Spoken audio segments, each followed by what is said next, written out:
Here. How's the sound, everybody? E-Dud Art, what's up? Jeremy, 25, So what's we'll going see if on? anybody tunes in. It'll be interesting to see. David, With no real what's up? What's up? advance notice. Give or me that anything. mic check. What do we sound like? We sounding okay? Still zeros. Hello, Michael. Still zeros.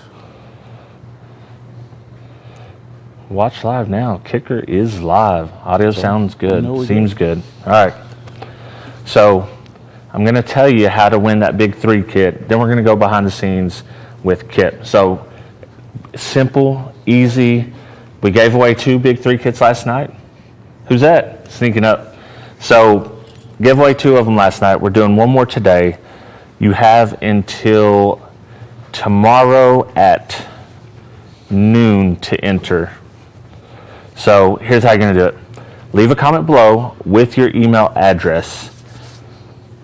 Put your email address on this video, on the HiFi Vega video, if you're live on Kicker. We're on everything live right Okay. now. We're live on Kicker and live on you. So on this video that I'm streaming right now, leave a comment. You don't have to be in the live chat now, but leave it after the video is done. Put your email address. Make sure you are subscribed to my channel, HiFi Vega, and then go to hifivega.com. And if you go to the bottom, there's a little submit form situation. Fill that out. That puts you on the HiFi Vega email list. And I will use a random number generator. And then I'll pick the winner from that. Oh, that's it. That's all I can do. Well, I'll tell you what. We'll make it even extra special. I know you're using a random number generator, but let's rig it. Let's rig Because it. it's always rigged with Kicker Unmasked Live. Yeah, Just ask got the to. folks to tune in. They tell me that all the week. Right. Except, these guys can't win. So. Hey, Mike, you're doing a live feed. We're behind the scenes with Mr. HiFi Vega himself. He's doing a live feed, as you heard. He's doing another giveaway of his big 3 kits. We gave away some last night on the Kicker Unmasked Live weekly episode. So this is one of those spur-of-the-moment things we just decided to do. This man right here wanted to do it. So we're actually live on his stream, and we went ahead and fired up the studio. So we're streaming out through all of the channels that we're available on, which is our YouTube, our Facebook. We're even on Mr. Andy McGill's YouTube channel right now, so if you tune in from there, thank you. And of course, we're on HiFi Vegas. And so it's his show. I'm just here to help him do what he wants to do. So we're streaming it from both. We'll be talking to his camera. These cameras will kind of show what's going on behind the scenes. And really what he wanted to do, besides the giveaway bonus, was what's it like behind the scenes? Yeah, I think, you know how to enter, so we got that out of the way. I figure I'm going to have Kit give you guys the tour, and I'm going to just follow him around and tell you, I'm going to show you, this looks really nice on camera, right? But when you start looking in the corners, you can see right here, we got something going on, so we scoped it out. There's nothing you shouldn't see in here. For better or for worse, I know you like to see stuff we can't show, but we don't. It's, everyone tuning into the feed over here. Obviously, we're going out over HiFi Vega's stream. We're over here on the Kicker stream. He's doing the giveaway and has told you how to enter for the big 3 kit. Here's what I'm going to say, man. Everyone stay tuned in to the Kicker stream as well if you're here, whatever, or if you're on the HiFi stream. And I think maybe when we get to the end of this, whoever's hanging in, we're just going to do some seriously random polls, and we'll do some prize packs from Kicker too. What do you think? All right, yeah, man. Sounds good to me. It's Christmas. We doubled up on the prizes last night because we're not going to be live here next Tuesday. That's the 28th show. But we have recorded a show. It's in the can. It's got a special thing that we've bumped on to the end of it. So even though we're not going to be live in the studio, we are going to have a show next Tuesday. But it's Christmas, and I'm in the giving mood. And so far, I think I still have my get-out-of-jail-free card from last night, but we'll see. Maybe. Well, I mean, RGA. He may have revoked it. He may have done something. But big 3 kit. Go enter. Subscribe. HiFiVega.com. Hey, Mike. I'll try to answer questions or two when we get to the end of this, and we'll sit around and answer some questions. Yeah, we'll answer some questions. Mike, real quick, when will the specs for the new X be available? This is crazy. I just gave HiFi a little run through. When he comes, he's been through the whole building before, twice. So really, I know where he wants to go is R&D. He wants to see the new stuff. And so I will say this, he saw some stuff that none of you've seen yet. Can't talk about it yet, yeah. But the cool part is we actually got to go into the destruct room, and they are actually doing I want to call it a power test, but it's not really a power test. They're actually doing mechanical tests on a spider that we're looking at for the L7X because we're looking at trying to get more improved performance on the spider. And they're actually going through tests on those right now, and he got to see them testing live. So they're real, aren't they? Oh, it knocked the screws out of the box. Closer. Screws out Literally. of the box. I'm not even joking. I'm not, it's not hyperbole.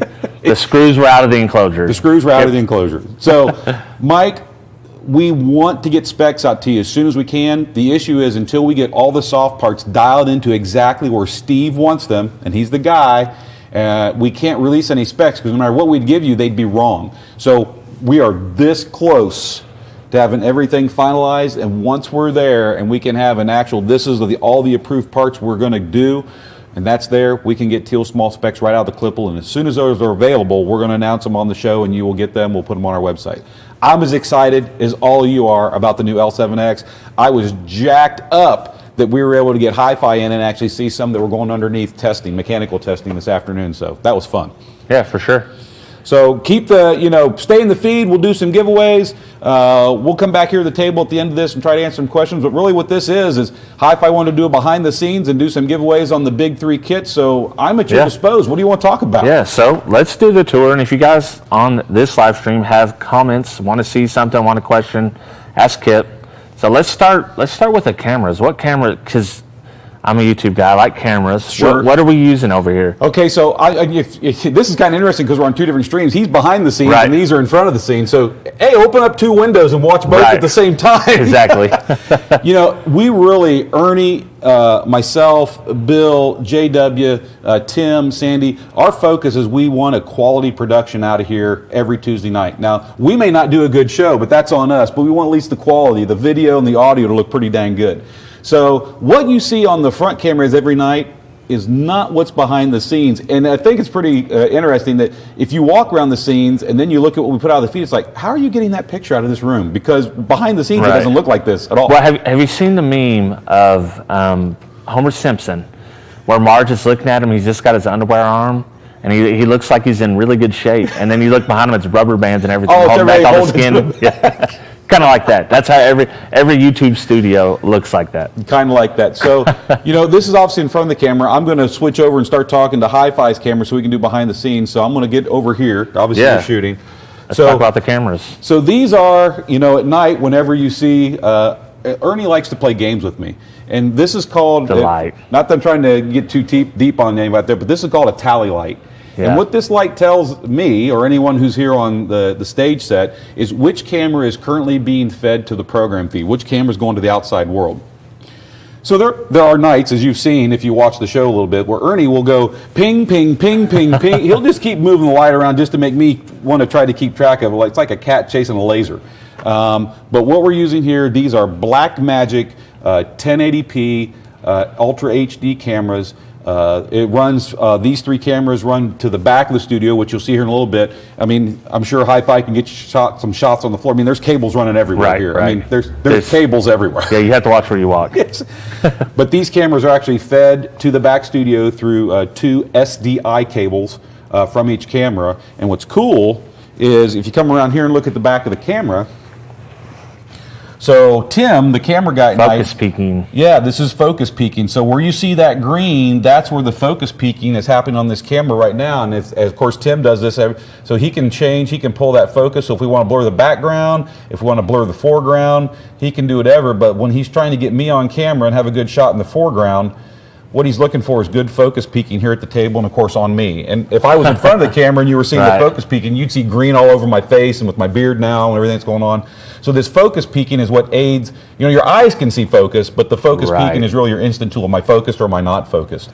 And Sean said it looks like the Matrix. It does. It does. It looks like the Matrix. It definitely does. It's kind of Matrix-ish. Did we take the red pill or the blue pill today at breakfast? I don't know. Who knows? But what's also cool is that when Tim's back here running the cameras, so you notice the focus peaking went away. Right. Hey, Bill, can you hear me? Yeah. Go to cam 3. Okay. So if you'll notice, the camera view here on just changed. So when I hit the PGM button on this Blackmagic camera, Tim can actually see the outbound feed going out of the building from back here. That's legit. So if Tim, he's obviously setting up his camera, so if he's over here and he's looking at things, but the PGM button lets him go from what's this camera focused on, right? And if he wants to see the outbound feed, and now it's different because we're looking at camera 3, which is the next camera here to my right. So we actually have cam 1, cam 2, and cam 3. Cam 2 is set up with a lens. Go back to camera 2, Bill. Thank you, sir. So as you can see here, this is cam 2. We call this the main camera. Right. And with this lens that we have on here, we get a pretty good wide shot of the entire room on here. Of course, I'm out of focus. I apologize, folks. I'll try to keep you in focus as I go through this crazy stuff. And then, of course, for the show, we typically try to zoom in to about right in that area. We like to have the table legs out of the camera. And so that's what we call the main view of the room right there. Then, whenever Tim's doing close-ups of any products that are on the desk or anything we're doing, this is this is cam 1, and this is the close-up cam. And so what I'm going to do, I'm going to come down here on the table with this, and you can see, and we'll focus it in for you, and you can see that focus peaking coming into play, or as I shall now refer to it forever as the matrix. Matrix. This is where Tim comes to, and he uses camera 1 so that he can get really good, clean, tight close-up shots of whatever product we've got on camera right here. So, Bill, they all have different lenses, right? Yes, so, they're all different lenses, and if you're into I know you're into Sigma, cameras. Yeah, that's a Sigma. There's more money in the glass than there is the Definitely. body. Yeah, I mean, the body is just what you start with. The body's what you start with, and these are different lenses. Oh, these have a Canon EF mount? Yes. Oh, you got a Metabone speed booster on there too. So we've got the speed booster on there so that we can get more f-stops almost a full frame. Yes. Right. You are correct. Yeah. Our goal in this studio, hey, Bill, go to camera 1. Oh, thank you. So as you can see from here on camera 1, and I'll try not to get you guys seasick here, but like I'll come over here. Here's another good shot. So, on camera 2, you can see that there's product on the table, but when Tim comes over here and he uses cam 1, and I'm using the focus peaking, you can see that live, you can see that focus peaking going on. We actually send a 1080p feed out of this building. We want good quality video for you guys to watch. And I'm hopefully right now, if you're watching this live, you can see all the details in that snowman pod. You can see the grill, you can see everything. And so as a company, we've made the choice to invest the money into having a really good camera setup with good lenses so that we can get great content out to you guys. If I go down, like here, I love doing this. So let's go down here, zoom in, and then I'll focus peak right there. So right now, you guys should have like a fantastic view of the front of the Kicker key, the key 200.4 logo. It all comes through. Even I'll go over here to the side. Even the KS Midler, as I like to call it. Got to say it. It's there and it's in focus. And so this is the camera that we use for all of the close-up work that we do in the studio. Now we can interchange the lenses and we do that. Sometimes we'll swap lenses and move cameras around and do things. Right. But the main setup on every show is this is product, or if we have a guest, this is the close-up camera for the guest. So like last night when you were on, I don't really see the outbound. In fact, I'm focused on the show, but he can use this camera to actually get a close-up feed of you. So if you're answering a question, he can just pan to you and get a close-up view of you, or we use this for products. They're all three the same bodies. Each camera has a different lens on it for its purpose. Yeah. So this is the close-up cam. This is the main cam. And then, Bill, go to cam 3. So on the show, and of course we're behind the scenes now, so you can see this. Here's a huge TV that's sitting here. Right. This is the TV that when I'm getting questions off of the Facebook or YouTube, now they all come together through the StreamYard feed, but this is what I look at so I can see what's going on. I have my laptop on the table so I can go through this feed and find it. So this camera is set up so that as close as possible, when I'm looking at the TV and I'm seeing your questions and I'm answering questions for you, that it looks like I'm looking at you. I mean, It's just, when I'm answering a question for you, the last thing you want me to do is probably this. Hey, that's a great question. Let me answer that for you.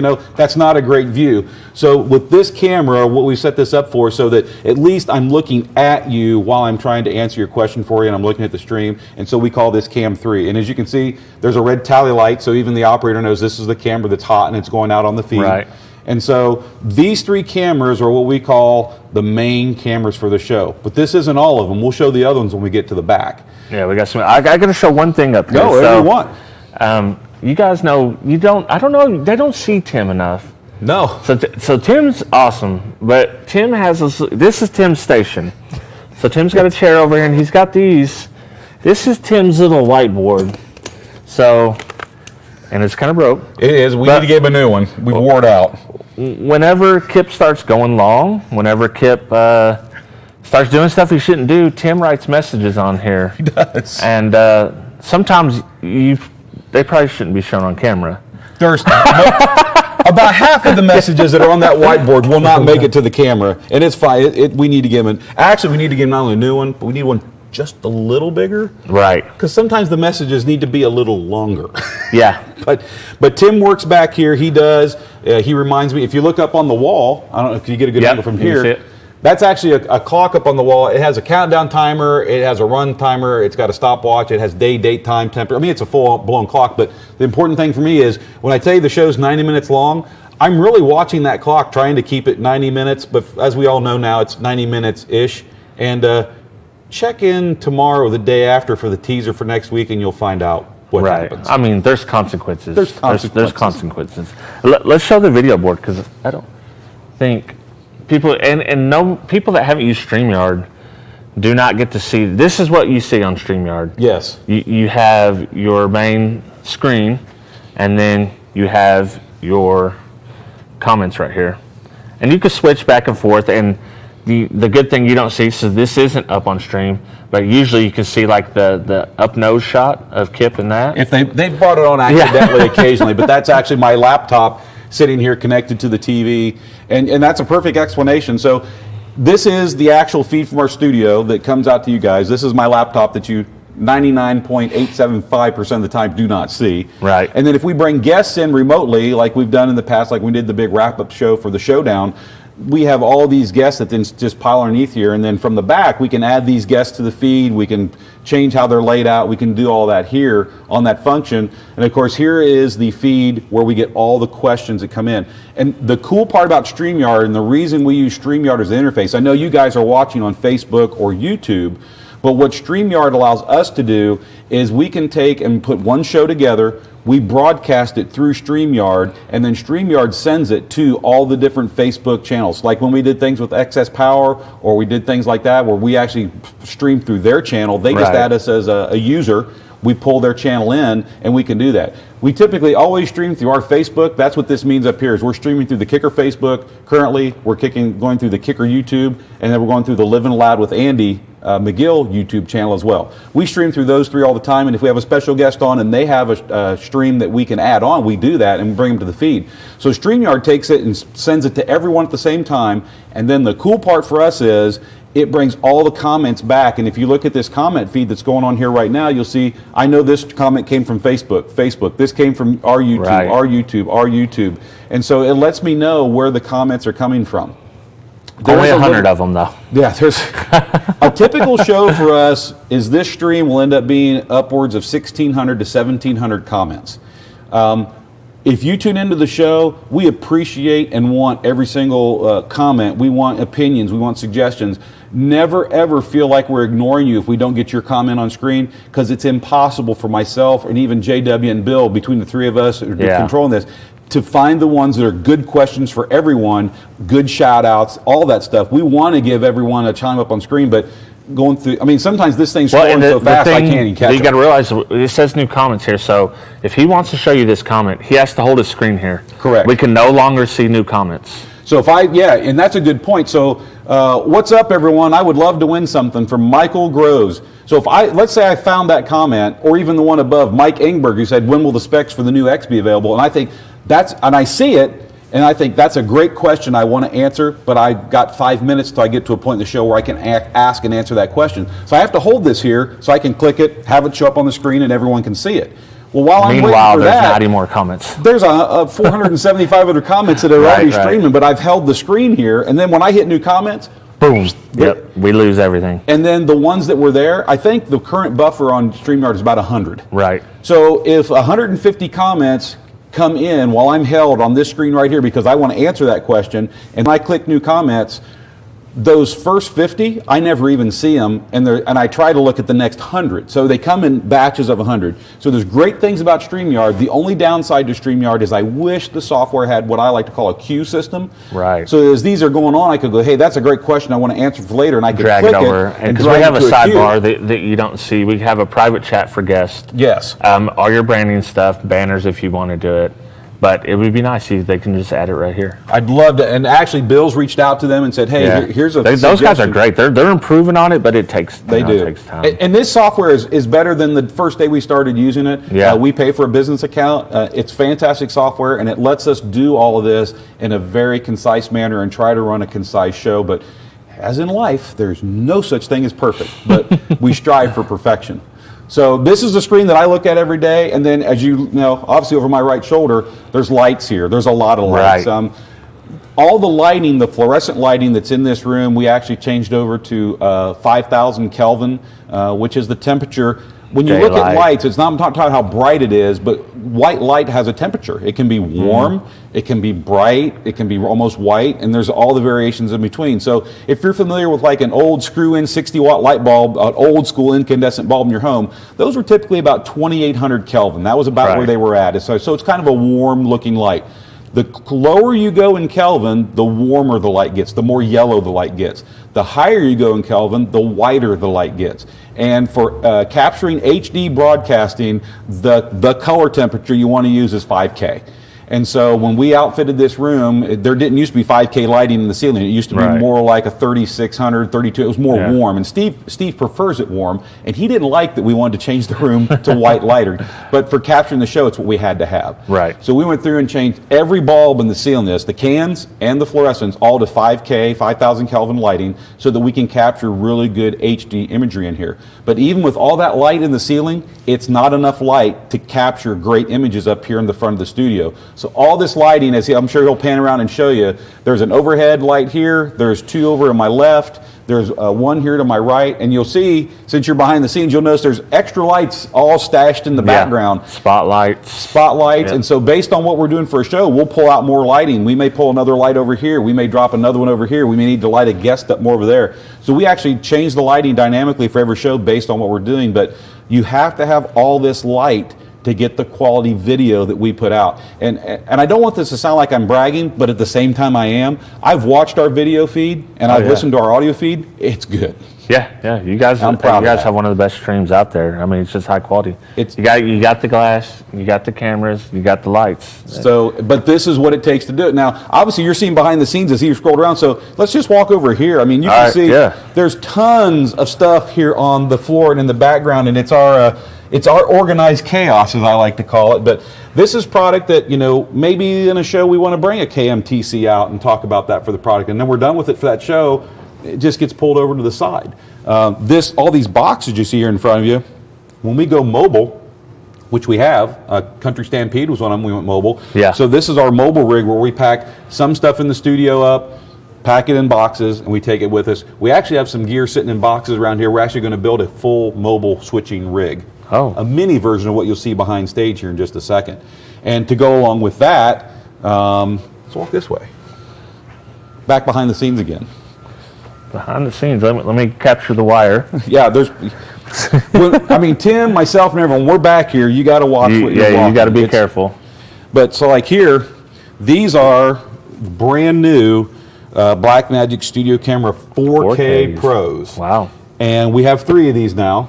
And Ernie and I, we haven't, it's not an argument in the bad sense of the word, it's just we've had a discussion. So are the new 4K cameras going to go in the studio? Right. And the old 1080p cameras go into cases for the permanent road? So we'll have a kit ready to go. We don't have to tear anything down. We'll have a kit ready to go out on the road mobile. Or do we keep the 1080p cameras here and take the 4Ks on the road? And what it is, they're not exact cameras. Besides being a 4K camera, there's different connectivity options and everything. So in some cases, the new cameras would be better on the road, and in some other cases, the new cameras would be better here in the studio. Since we don't output a 4K feed, we really don't know if there's a benefit to having them in the studio yet. But as soon as StreamYard and everyone else bumps up to 4K and has it as a consistent thing we can do through StreamYard, we'll go that route. But so we've got camera set up so we can set up our mobile rig. Of course, behind the scenes, it is what it is. You can see over here. Dinner table. This is the dinner table.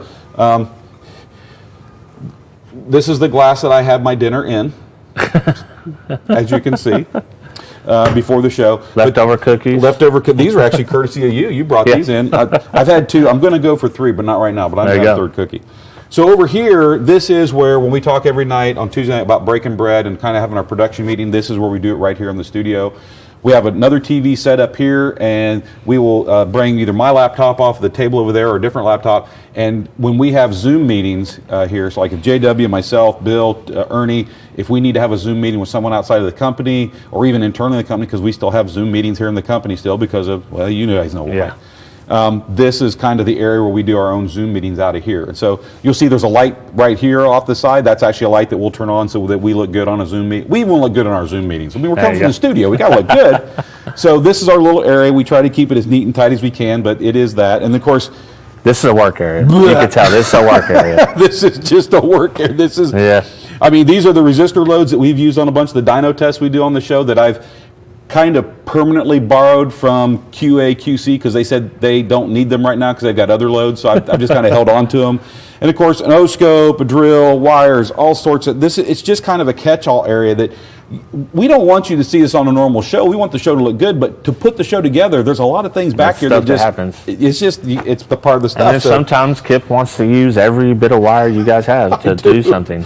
So there's an IQ amplifier. There's a couple of KX amplifiers. So when we tell you, people ask all the time, "Hey, I want an amp. I can't get an amp." Well, you can't get those. Those are amps I use for testing on stuff. So yeah. Unfortunately, no, you can't have those. But different wire. We did the Science of Wire show. There's some copper covered aluminum in here that we had on the show, and we just keep all this stuff kind of here and together, so that when we get an idea or want to test something or whatever harebrained idea we come up with, we've got this stuff here. At some point when we're literally between our regular job and then putting on this show, the six of us that are normally in part of the show, we're busy all the time. Right. And so I don't mean it to sound like an excuse, but taking the time out to actually get some shelves and kind of clean up the studio, we don't find that time because there's very little of it left, but we need to find that time because this is, you come up, my yard's mowed. It looks great. I got shrubs trimmed, the sidewalk's clean, and you open the front door and walk in, and there's clothes all over the floor, and the kids' toys are out, and this is what it is inside the house, not what you see. So, it's the Homer Simpson with the rubber band. Exactly, it's the Homer Simpson with that. And then, of course, here, you're kind of looking forward. This is the area where we set up for the show every day or every Tuesday. This is a table where I set a lot of stuff. If I'm done with it, I can set off this side, whatever. Sometimes I have my laptop here to get it out of the way. But this is Command Central right in here. Sometimes we'll add a table over here if we got other product or things we need to do. But this right here is where we do the bulk of the show. And sometimes you don't know what to put into words. When you look at something, you either like the way it looks or you don't. Right. You taste something, you like the way it tastes or don't. Maybe I can't put into words what I like. It's just I like the taste of that. It's really crazy, but the lighting in here right now is fully on. We've got the entire room on light. But for the showtime, we actually go through, we dim some lights, we turn some lights off, we do a lot of stuff to create that depth of field. And it looks really dark in the background, but yet when you get up here, nothing looks dark. It all has to do with playing with the lighting. And so the layering that we do in the studio, the different props and things we put in the studio that move around occasionally, there's a lot of depth in our image that we put on camera. And if you take that depth away, we could still do the show, you'd still have the content, we could still do the things, but it wouldn't look the same. And it's hard to appreciate that when you look out on camera, it doesn't look like I'm looking down something that is almost 100 feet long, but it's almost 100 feet from the front of the camera to the back of this room. And that depth of field and all the things that are layered in here is what gives it that interesting look. To your eye, you're watching the show and it's like, even though you're paying attention, you might, see that, I catch that, that's really cool. It's all these little elements in that depth of field that makes it look a whole lot more appealing and three-dimensional than just a flat plane. Yeah. So and Ernie, he's got this stuff on lockdown. He knows what shot he wants to get. He's setting it up, and he totally knows that. So looking at me here, if you obviously we turn around, it kind of feels like you're in the studio. But as we walk back through here, obviously we got stuff on that. We still got our Halloween stuff over here in the corner. We have a smoke machine, all that stuff we use for the fall Halloween episode right there. Now we'll have a bunch of Christmas stuff that'll have to go into storage. We're going to get some more coats, but we really want to theme the studio up for the appropriate holiday. For the season. Yeah, I'm waiting for St. Patty's Day because, hey, green beer, I think, is legal, even on the show. There you go. I hope. Yeah. So Living Loud said he wished he had more room. He has to do his in a 10 by 10. Me too, bro. Me too. It's, we've had this room that we're in, just to give you an idea, this room is 100 foot by like 43, 44 foot. It's like 100 by 44. Yeah. And right here, where this Kicker sign's hanging up, there's actually a partition that can pull out and turn this into two equal-sized rooms. But normally the way this room is used is this is our main conference room, and before the pandemic and everything that happened 18 months ago, every month, all the employees would get together in here on a Monday morning or a Wednesday morning, and Steve would have what we call a company meeting. And we are a privately held company. A lot of people may or may not know that. I mean, some people look at Kicker and they look at, oh, they're the big company, they're the bully, they're this, they're that. Right. No, we're a locally owned company. The same guy who started it still owns it today. It's his sandbox, as I like to say. And Steve trusts us employees enough to let us know what's the status of the company. So every month when we had meetings, I know, what do we owe the bank? How much money did we borrow to get stock in for the next 30 days or last 30 days? Right. I know what the profitability is of the company. I know what our profit is. I know all that information, and we're all asked, and we're adults. This is inside information. We're not a corporation. This is private. You cannot share this. But you're the employees. You need to know what the health is of where you are employed. And Steve shares that with us. So this is where we did all that. Unfortunately, the pandemic happened, and we haven't had a company meeting in a long time. And so because we needed to find some way to replace the original show, which was SEMA, right. Steve said, let's use the conference room. And he gave us this conference room to use.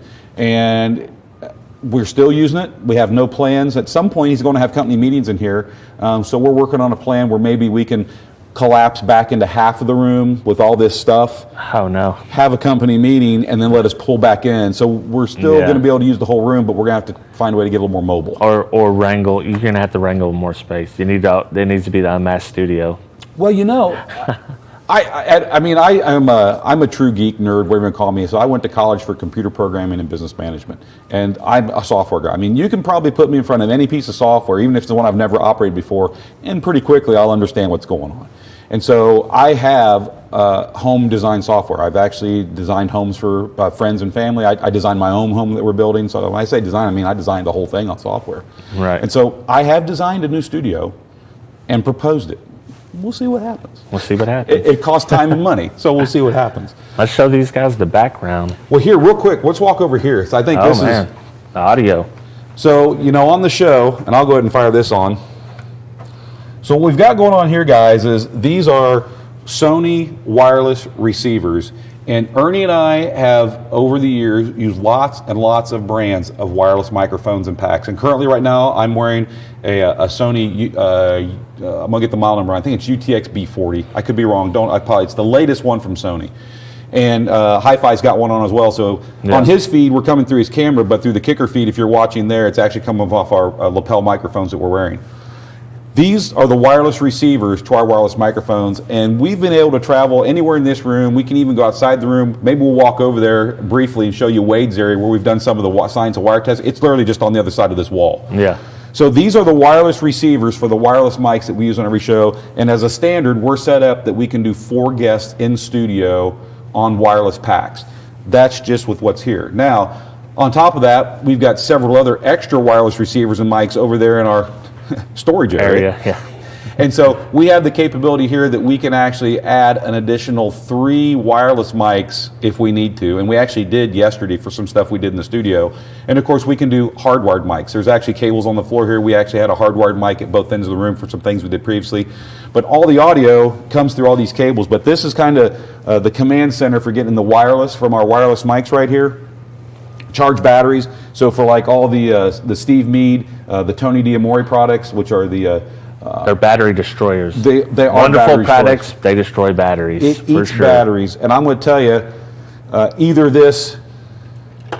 Shout out to Steve Mead. Love your products. Yeah. No complaints. If I had to say anything, I'm not even worried about the battery life. I just wish on the AMM1 there was a way for it would stay on. No auto shut off. Yeah, I know it eats the battery, but for like doing a show like this, it'd be great if we had the choice. We could go in and say, turn off the auto shut off. Yeah, we know it's going to kill the battery, but that's okay because we got 4 more charged. Yeah, we got them. But this is the battery that Steve recommended, and it works really well. And then, of course, I went out and these are a PowerX 230 milliamp hour 9-volt that I use in the stuff. We now have 4 of these here. We use them in all the Steve Mead products. You do have to use a good rechargeable battery. And I'll tell you that right now. Just buy yourself a good Tenergy or PowerX rechargeable 9-volt. If you're using any of those handheld products, you'll thank me later. I was playing with the lithium ones, not rechargeable, but I'm getting a little bit better life out of them than just a standard alkaline battery. Right, yeah.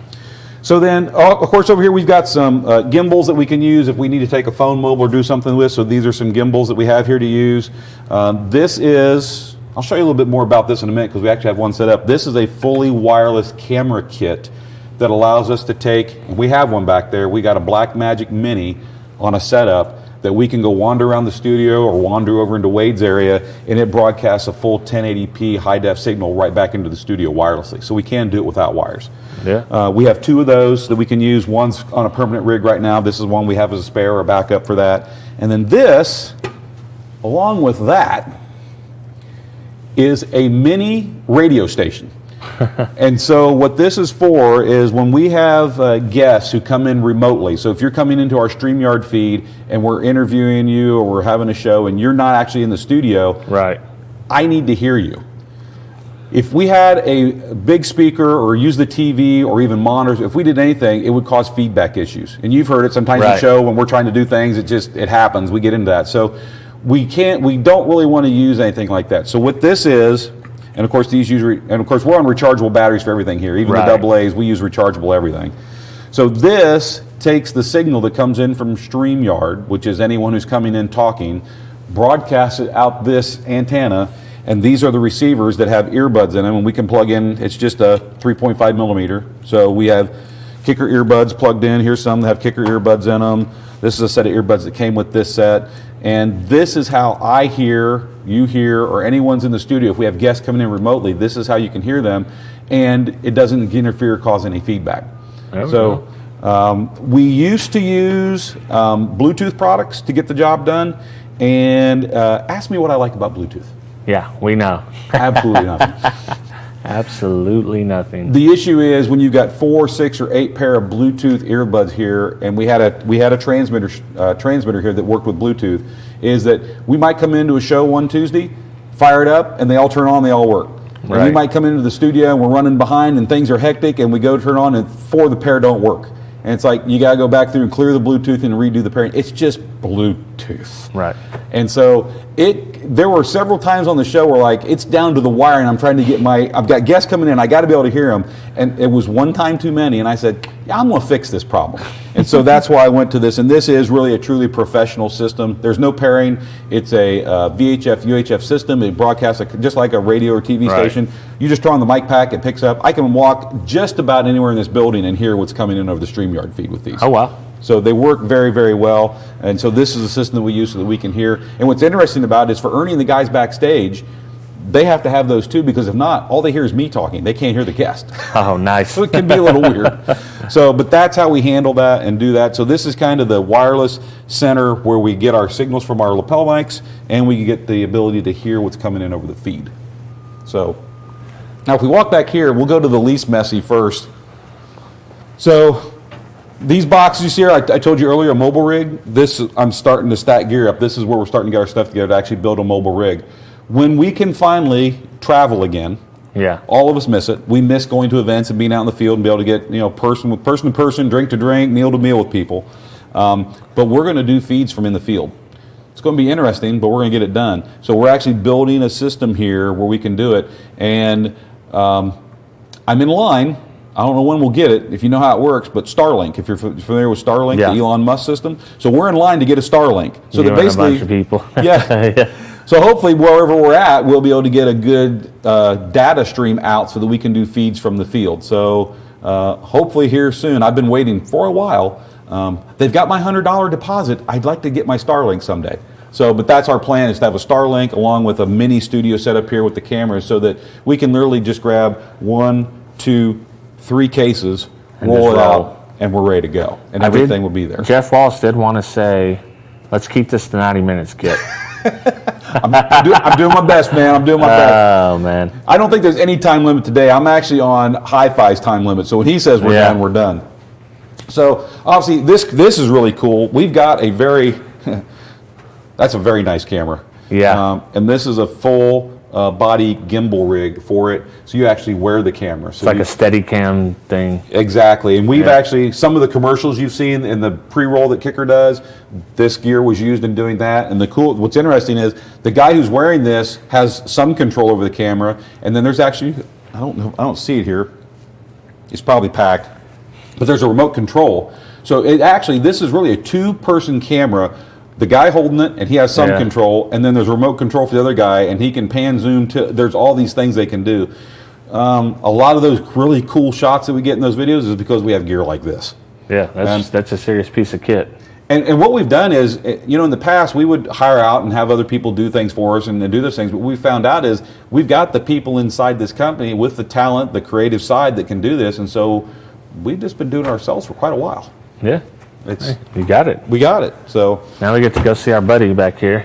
So let's go here first. Oh yes. Let's see the wires. Look down. You can see there's tons.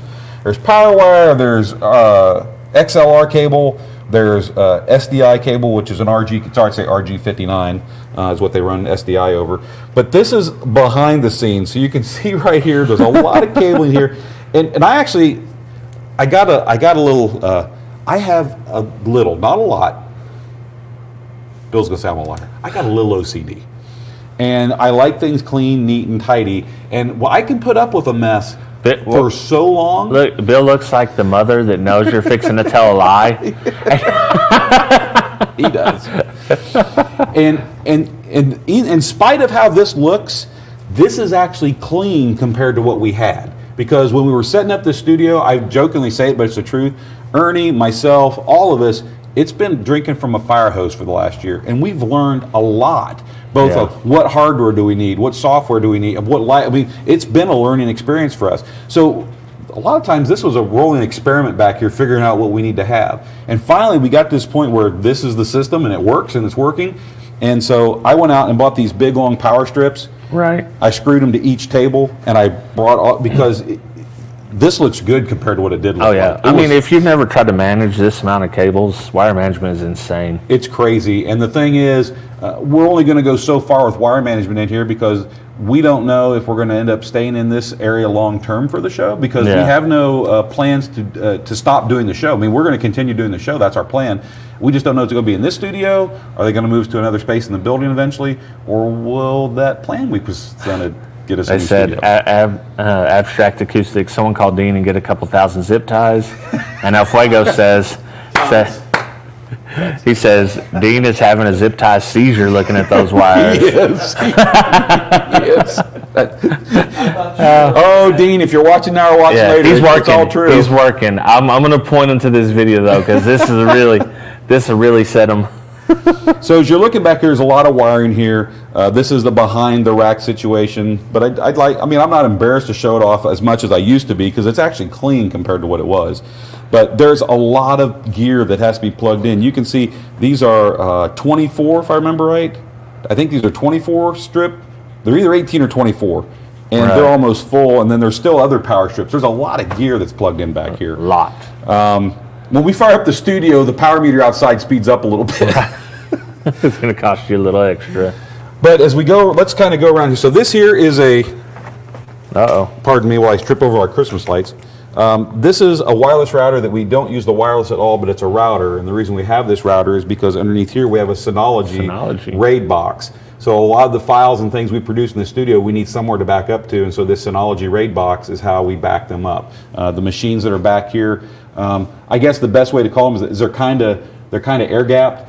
These are not part of the Kicker network. This is a completely independent system. We have one machine that's on the DMZ so that it can be exposed to the world, and that's how we get our audio and video feed in and out of here, but nothing here interfaces to Kicker. So if anyone thinks it'd be cool to hack in and get into the Kicker computer running StreamYard, that's as far as you're going to get, because it's air gapped. Yeah. There's nowhere for it to go. But then behind the scenes here, I'll put this chair out of the way. Hopefully you can I can squeeze in.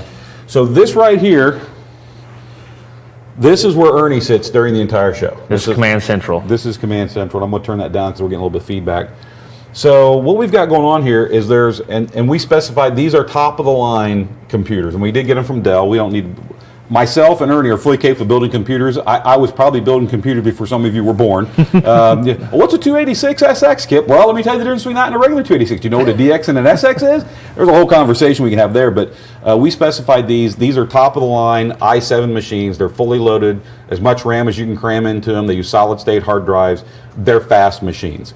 They all have top-of-the-line NVIDIA graphic cards in them so that we can do multi-monitor output. And since Ernie does Premiere, which is Adobe Premiere, editing here, so like anything you see, the teasers or stuff that we put together, Ernie edits right here. He had to have a machine that was lickety-split quick. Right. And Ernie, when we got this machine in, Ernie fired it up and did some editing. He's like, man, this thing is fast. I go, thank you. You're welcome. Well, and for people who don't know, we do the promos after the stream. Correct. So and then Ernie edits them on the fly before B-dubs. Correct. We get that out of the way before B-dubs because editing after B-dubs would not be a good idea. You can't have B-dubs until you've done your work. Yeah, got to work, then you can have your B-dub. So this machine is the Premiere machine for primary editing, and that machine is the host machine for this Blackmagic switcher. We actually have two Blackmagic switchers here in the studio. So from this position, Ernie can, you see there's two mice here, and there's actually two keyboards. There's a keyboard here, and there's another keyboard. So Ernie has the ability to control this machine and his machine. I know that sounds weird, but I'll tell you in a second. So the Premiere machine is set up here for Ernie to do Premiere, and it is the host machine for this Blackmagic switcher.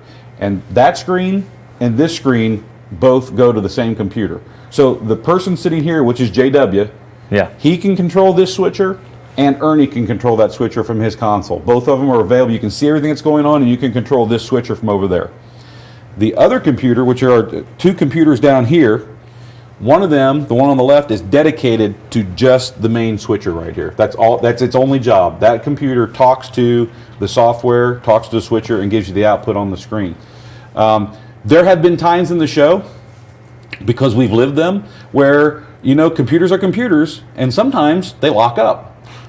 The cool part, and the reason we've got this broke out like this is when, not if, but when, it doesn't happen a lot, but when it happens, if that computer locks up or that computer locks up, it doesn't matter. We can take the studio down, reboot those computers, and then the switchers keep the signal going out. So there have been times during the show that you don't know it, but Ernie's back here having a 4-alarm fire trying to reboot a machine because it went to sleep or something happened, an update happened that he didn't, whatever it might be, something happened and he had to reboot a machine and we could still get a feed out. Now when that happens, Ernie, through a headset, which we didn't really, so this is a headset right here that Ernie, JW, and Tim use during the show, and it allows them to hear each other and communicate back and forth during the show. So Ernie will tell Tim what view he's getting ready to go to, or Tim will tell Ernie what Kip's getting ready to do, or Ernie will say, hey, give Kip a message. And so I've gotten the message that says, computer's rebooting, don't change. Which means just stay on my topic, keep doing what I'm doing, don't change. And then when it's back up and running and they can do stuff, then they'll come back and say, we're good. So it does happen, but we try to make it be as seamless as possible behind the scenes so you don't know what's happening. Right. But it is a live show. You're going to see stuff happen that's not intentional. It's just mistakes happen. Well, that's why no one back here is mic'd, because this would be like when they mic up the NFL football players. This is what it would be like. It would be exactly like that. So we get enough of these guys back here through the air on my mic up front when they yell and do things that, there have been some conversations back here we don't want to be on there. Let's just say that. So this is Ernie's main switching station. He's got a pair of JBL monitors here that he can use to listen to the audio feed. He also has headphones he can listen to. We have a floor monitor, so like before the show, if we all want to hear the show or play music or do whatever, we can do a floor feed out onto the floor. And then this is his main video switcher. This is his mixing console for all the audio. And just to give you an idea, like I'll bring up his, so if you look at this screen right here, this is the switcher. So right now we're doing a premiere, we're previewing cam 3, we're outputting cam 2 on the Kicker feed.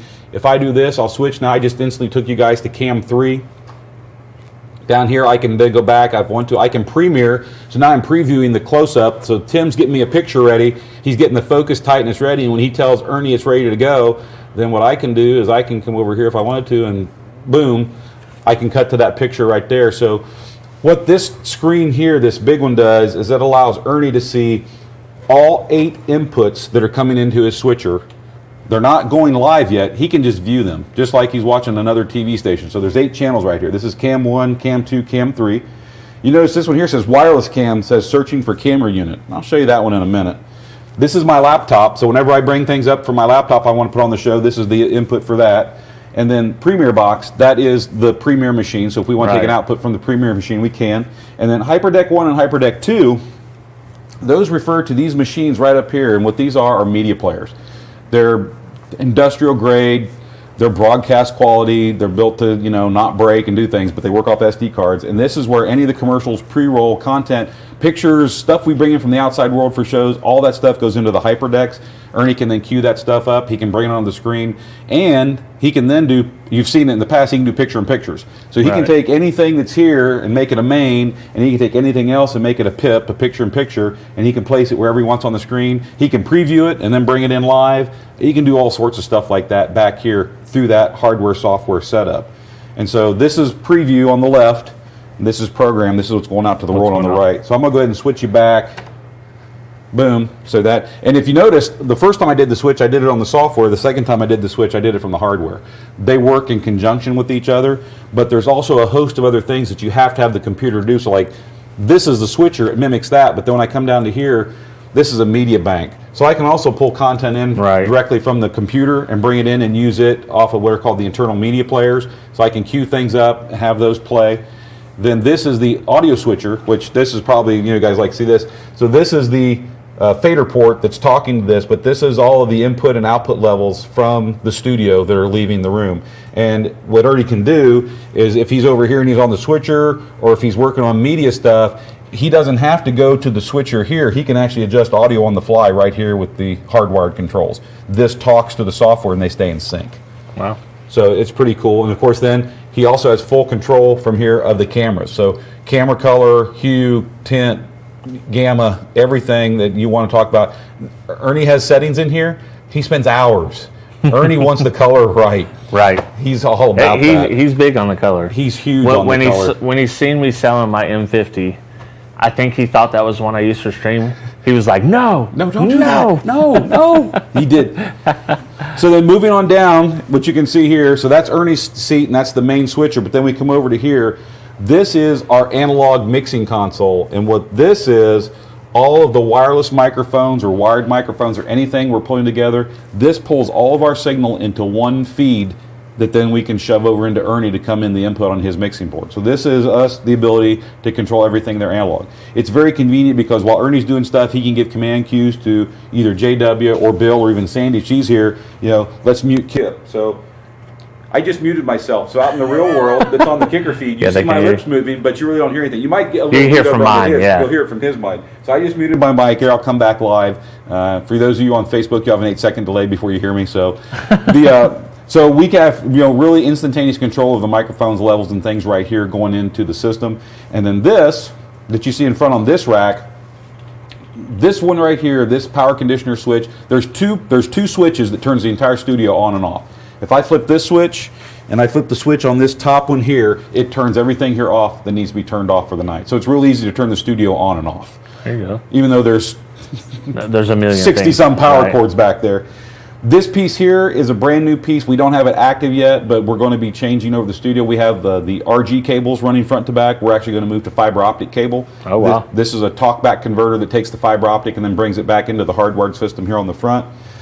This is a big HyperDeck, and we use this one. You can see it's got 2 solid-state drive cards in it. This is where we record stuff. If we want to record a show, if we want to record the teaser, we can do whatever we want to these SSD cards, and then we just pull these out, stick them in the computer over there, and we can pull the content right off and play with it. Just like you saw last night happen with shooting the teaser. Right. It was recorded to an SSD card, pull it out, go to the computer, and we're ready to go. These 2 HyperDecks, as I told before, they're on the main switcher, and then this HyperDeck lives on this switcher. So this is our upstream switch, this is our downstream switch. And with the downstream switch, what it allows us to do is do overlays and other things. So for those right now, you're getting the behind the scenes feed from Bill, because it's switched right here. If I go back to here, you see now I'm getting the input from the main feed on the switcher that's to the front of the room. So it allows us to go from Ernie's main switcher. We can go to this behind the camera view. As you can see, we've got a camera over here. Behind the scenes, you can see it over there. And then Ernie and I have this love-hate relationship with GoPro. Because if you look up on the wall, there's a GoPro camera sticking up on the wall that Ernie uses to get that big, wide, behind-the-scenes shot from back At the end of the night. Yeah, but here's the thing. Every time Kip goes to use that GoPro, it doesn't work. Nothing. Everyone out there in Kickerland, you're getting a black screen. I hope you're enjoying that. You still got my audio. But that's what the GoPro does for me. So I'm going to go back to the behind-the-scenes camera. But when Ernie comes into the studio and hits that button, the GoPro magically works. It's Ernie's GoPro. So I actually have a Blackmagic micro camera and lens. And when Ernie's asleep at the wheel, I'm taking that thing down and replacing it with another Blackmagic that I know works every single time. So, Randy G says, I will convert my entire Sundown system back to full Kicker if gold lettering is available. Takes him back to his youth. I can feel that. Yeah, me too, man. Yeah. I can feel that. Did you notice that wasn't a no? Oh, geez, a wink? Oh, no. Oh, switcher. Yeah, switcher. We were talking about, so. Wait, listen, Alfago says, is that some sort of Oklahoma camo or is that a frequency sweep on Kip's shirt? Yes. Here's the truth about the matter.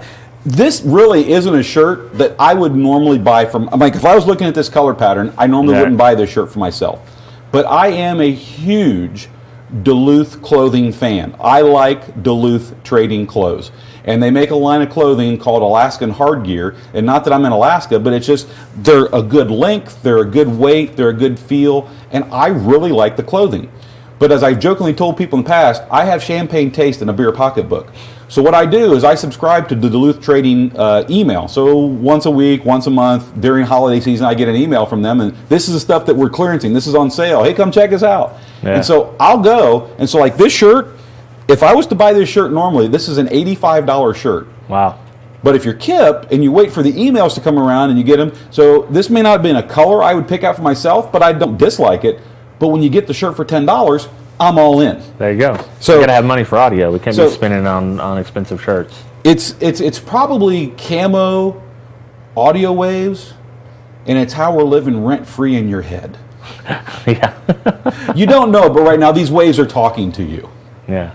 It's I don't know what they're saying. Subliminal. It's subliminal. It's saying it's got about a 12 dB down at 1K. Yeah, right here we got a little. I think it's, I'm not sure about the overlap, but you know.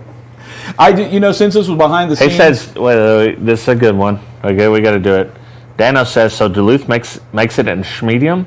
Yes, they make it. And not only do they make it in a schmedium, but what I love about Duluth, first off, I'm not a big tuck in a shirt guy. Even if it's a button up, I do not like tucking in shirts. It's not my style. But I do like button ups and I do like polos. But I like some tail length so that it covers my belt. I bend over and do things. And that's Duluth's thing, is they understand that men don't want to show off the plumber's crack. Right. And they make their shirts long. A little bit longer. And if you get they make them in even tall lengths. And I've gotten those before. It's like a dress on me if you get one of those. I mean, if you need that, but I like Duluth clothing because it's designed to fit a guy. Yeah. Just an average, everyday dude who wants to just be comfortable and have clothes that are comfortable. And so I like the extra length. I like everything on them. And it depends on Duluth. I joke about it, but yeah, they do make schmediums. But with Duluth, what I found out, this is funny, is sometimes, depending on whether it's a flannel or this, or sometimes I have to order a large.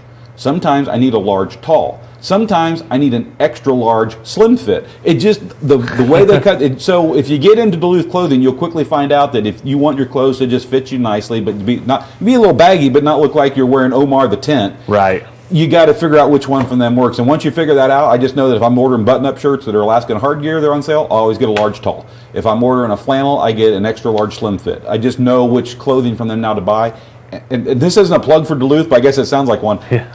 I wait till the stuff's on sale and I buy it, and I love Duluth clothing. I've got stuff from Duluth I've had for years, like their underwear. I'm just here to tell you straight up, once you buy Duluth underwear, you're done. There's nothing else. Man, Calvin Klein's out the window then now, huh? Who?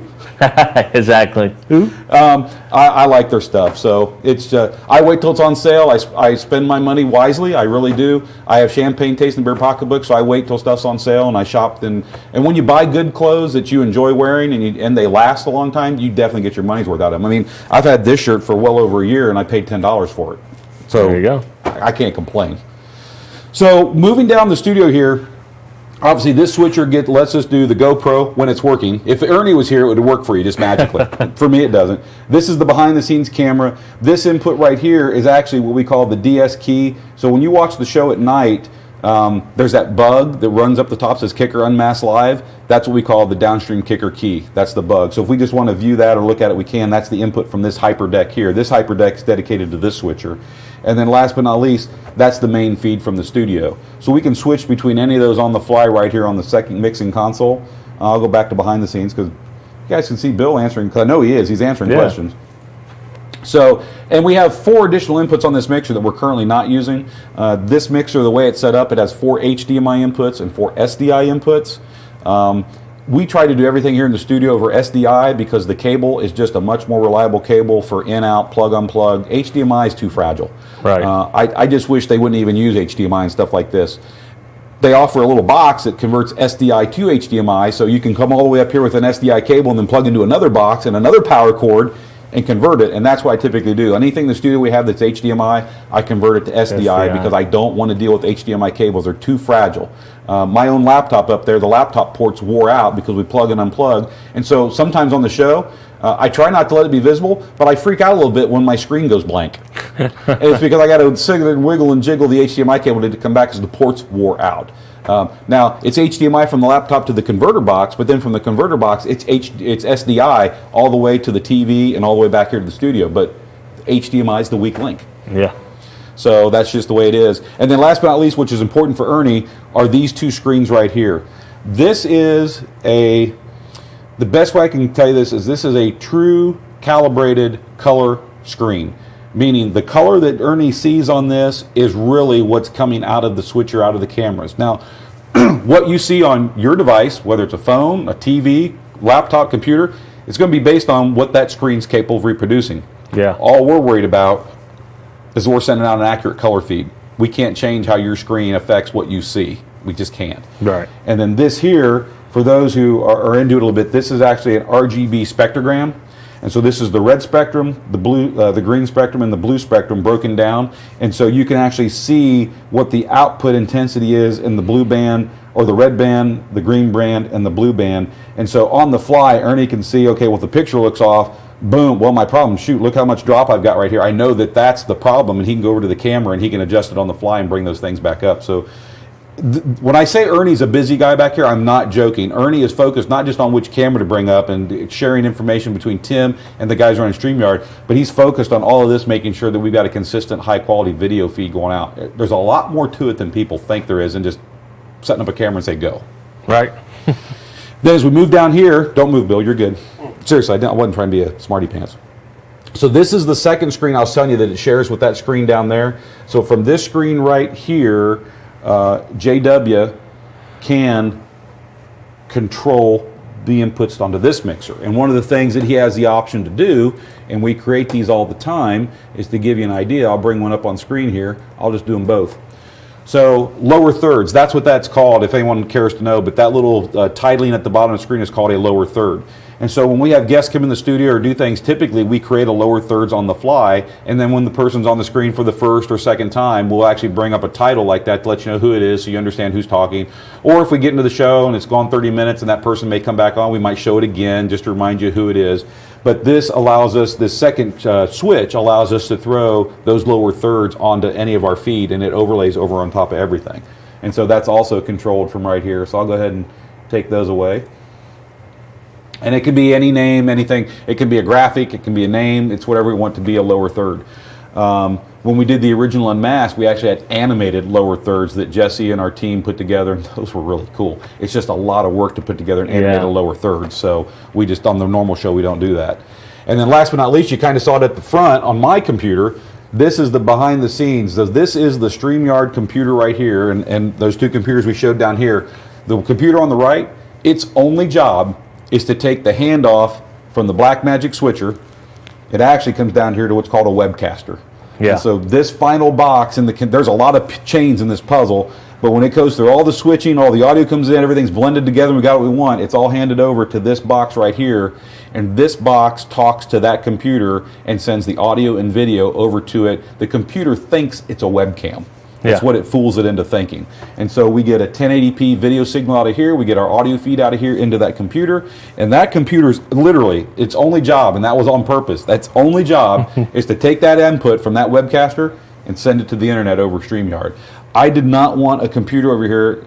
A lot of you guys, maybe you if you're into computers, you buy a brand new computer, you get a few years down the highway, it worked great when you first got it, but then you start loading your software and there's other things you run, and then all of a sudden it just feels bleh and sluggish.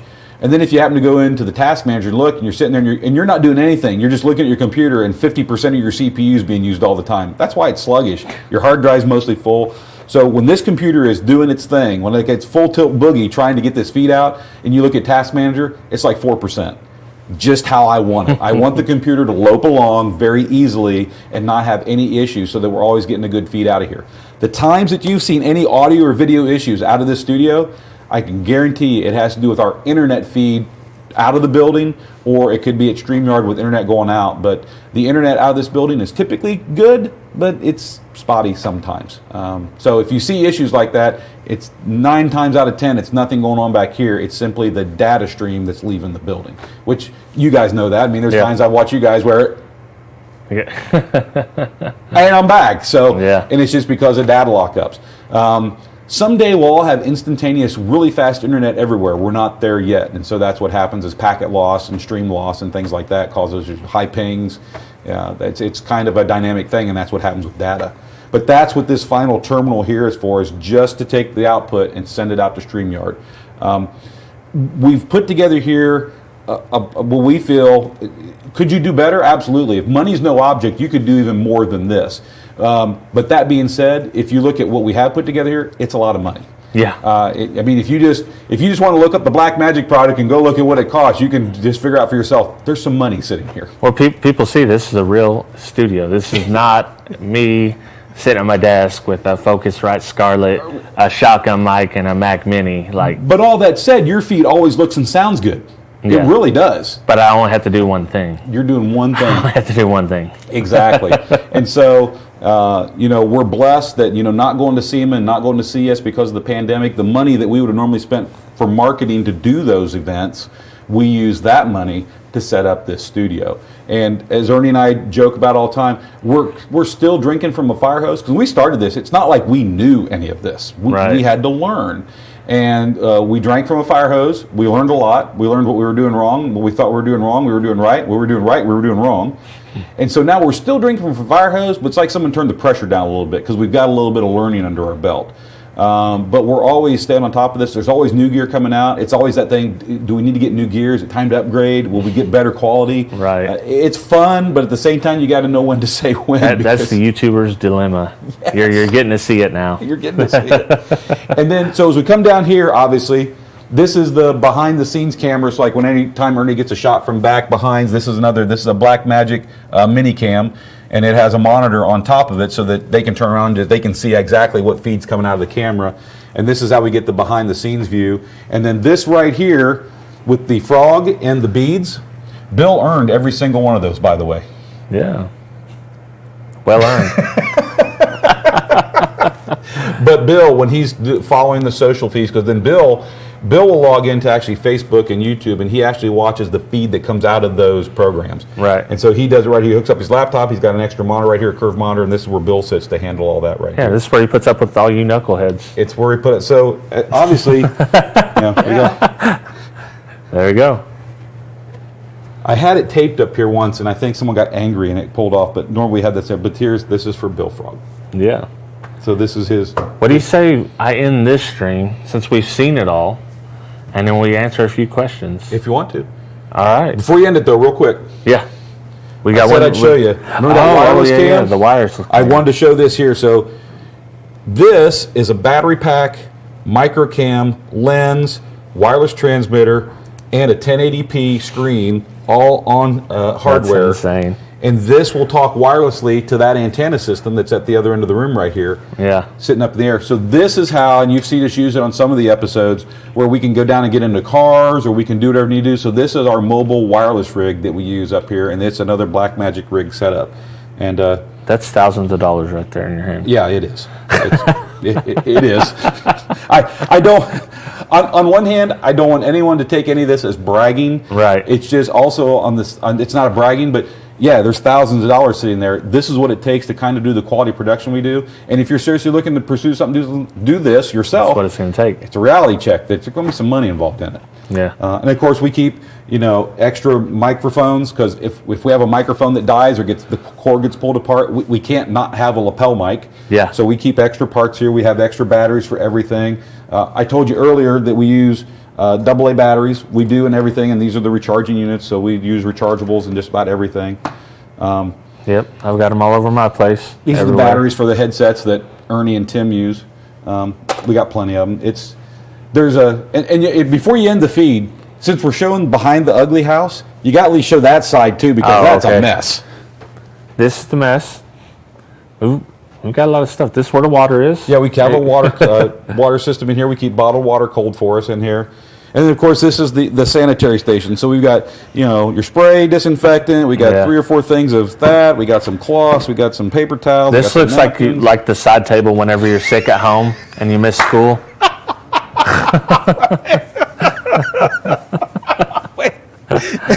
Yeah, because it's never complete unless you've also got some Pepto-Bismol. Yeah, you got to have the Pepto-Bismol. So that chewable stuff, that'll stain your tongue black, man. You can't mess with that chewable stuff. I found out. That's why we don't use. You got to break it up and like swallow it. This is post-show. Yes. This is pre-show. Absolutely. So, if a dinner was a little spicy and we're having some problems, we're equipped with a little Pepto-Bismol to get that taken care of. But, this was fun. I hope, getting a look behind the scenes, I hope you appreciate it and enjoyed it.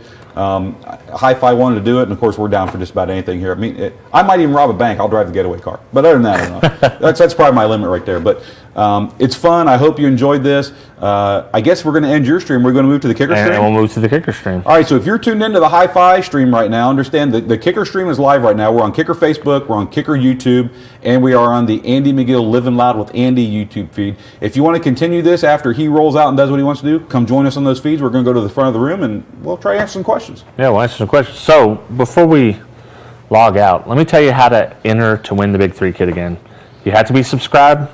Super simple. Hopefully you're already subscribed. If you're not, go ahead and do that now. And go to HiFiVega.com.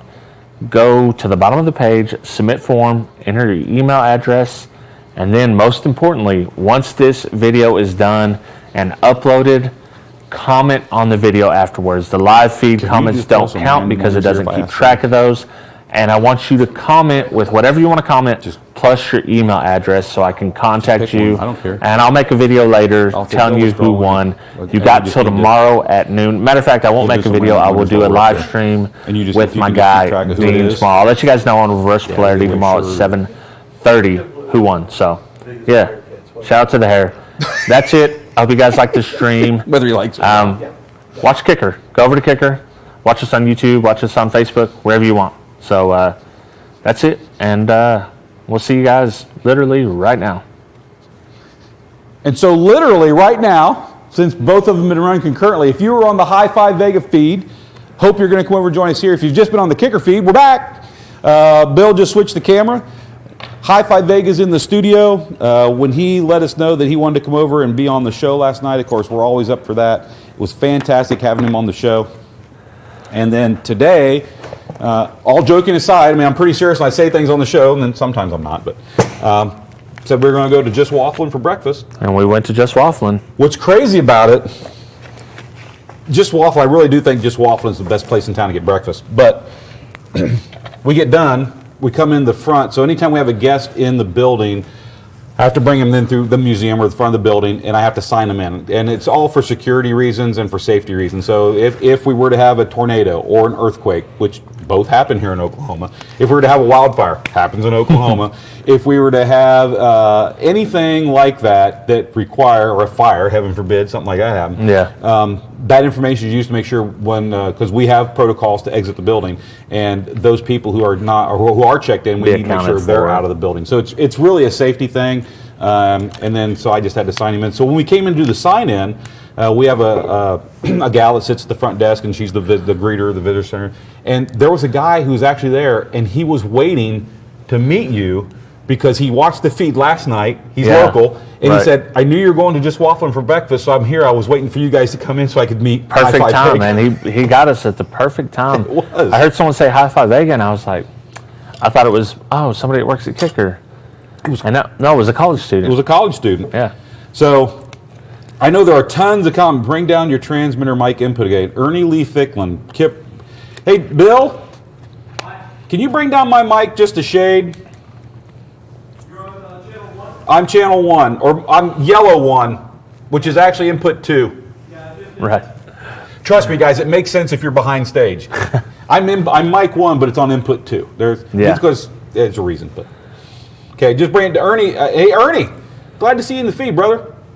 I told you I was going to take today off. I lied. He lied. No, Turns out 90 minutes is longer than 90 minutes. 90 minutes is 90. Square waffles. Man, they didn't have square waffles, but no. Ernie. Oh, Kip. So how about them Solo X? Your transmit gain. So guys, I'm back here. If you've made comments previously, understand they probably scrolled through. So if you got a good question, throw it in. We'll try to get to it. This one's from Greg Lewis. Hey, Greg, thanks for tuning in to this impromptu broadcast. We joke about all the time that you never know when Kicker's going to go live and do stuff, and he wanted to do it, so we're here. Yeah. Okay, Kip, so how about them Solo XL7.8s? Greg, this is what I'll tell you, man. True story. We've got the 10, the 12, and the 15, and those are locked in. Like we said earlier, he actually got to see, we've got, I think those were 12s in the boxes. 10s or 12s? Man, I think they were 12s. They were 12s, yeah. And we're doing some durability testing on a new Spider they tooled up. I can't believe I've seen the 4-inch L7Xs back there. There is one. There is one. Those things are little brutes. We've had, and we seriously take input. What we've learned is that input through Unmasked Live and what we do here is valuable. We love getting input from all of you, knowing what you'd like to see come from Kicker, whether it's on the show or future products or changes to existing products. And we hear you. We're locked into a 10, a 12, and a 15, and we're going to get those to market as quickly as we can. They would have already been to market if we hadn't had everything going on in this last crazy 18 months. What's been crazy for us is like, if we're developing a speaker, like here, I know you're not going to get a good view of this, but I'll turn around, maybe you can see it. There's some gold writing on the top of this assembly right here. And what that gold writing says is 47 L7X 122 RK DV 5.7. And then there's some other things on a 2 millimeter, blah, blah, blah. It's all specs about what this is. So this is a prototype product that was made just for testing to figure out if this is the product we want to build.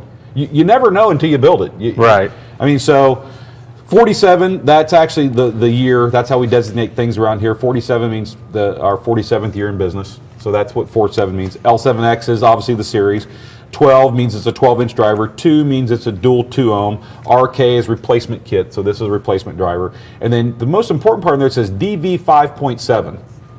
So we go through EV, DV, PV before we get to MP. There's a lot of stuff there. So EV is evaluation verification. EV is we build these products up to decide, is this even something we want to build? And so we might do some EV samples, and it starts off as EV1, then 1.1, and if there's just like software companies do it, if there's a major change, it goes from, you might be at version 1.3, and then all of a sudden you're at version 2. Well, what happened to 4.4 through 0.9? Well, it was such a radical change that we didn't feel was still version 1. This is now a new version 2. So we'll go through EV models, and then once we get to that, we'll move to DV. So we might get up to EV 6.2, 7.1, whatever it might be, and then we'll go to EV1 or DV1. And DV is development. This is where we're in it. We've decided we're going to make this product, and now we are testing it for everything that we're going to do. And so we go DV1, DV 1.1, DV 2.1. And as I told you on this one here, this particular one, this is DV 5.7. So this went through 4 major revisions, and it's got 7 minor revisions to get to DV 5.7. Once we get through all the DV production, DV development verification, we move to production verification. And what that is where we actually run it down a small controlled assembly line environment and figure out, can we build it? There's a lot of things that we as humans can dream up and physically look at the form and the function. And if you're building 1 or you're building 2, it may take a lot of time, but you can make that happen. Now you go over to a production environment where now all of a sudden you want to make 10,000 of them, not 2. You want to make 10,000. And so, is this something that can be done down a mass assembly line? And you find out, ooh, the draw on that is too tight. We need to change the draw so it'll come in and out of the tool in a production environment efficiently and effectively and be a good part every single time. We work all those bugs out.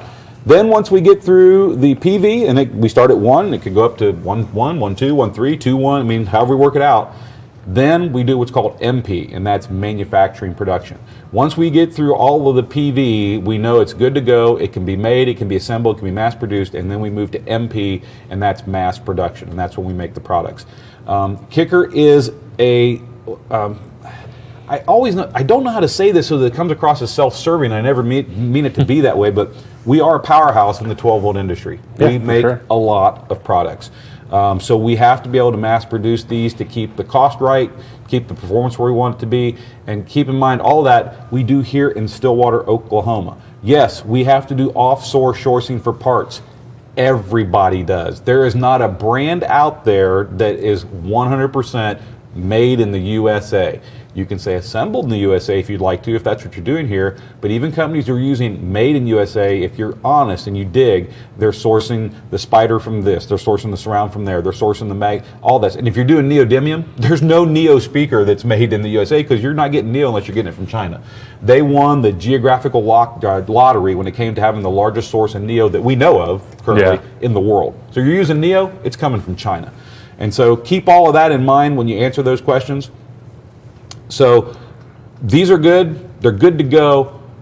Will we do an 8? Will we do an 18? Will we do a 6 or a 6.5? You guys are asking for it. The information is coming from Unmasked, and we hear you loud and clear. I can't tell you if or when we might look at adding those options to the L7X line because there's no plan to do it currently. But we do hear you, and if we see there's enough demand for it, we'll look at making an 18. Yeah, I mean, you got to get these things in people's hands first. We got to get the 10, 12, and 15 out there first. But if there's enough demand and call for it, and you guys, I want an 8. I want an 18. If we get enough for it, it doesn't mean one guy asking for it. If one guy just keeps asking the same question, that doesn't do us any good. I've already tried, guys. I've been trying. So L78, no, it's not on the agenda for right now, but will we look at making one? We are listening to you. You tell us. So that's the best thing I can say about that right now. Not Ernie Lee, not Mixer. Ernie's having a cow over the audio. You know what the problem is? He has no control from home, so now he's in the lurch. Abstract Acoustics. This has been awesome. Thank y'all. 98 enough for me. You know, Abstract. Or Kip. Yeah. Here's the thing. Kip's 90 minutes is different than most 90 minutes. Could we call it Kip time? We can't. Kip time. Okay. I'm going to tell you this. You brought it up. I'm going to do it. This will help all of you understand maybe a little bit more about me. I've been in every job I've had since I was 15 years old. I started working when I was 15. But every job I've had has all been centered around serving people.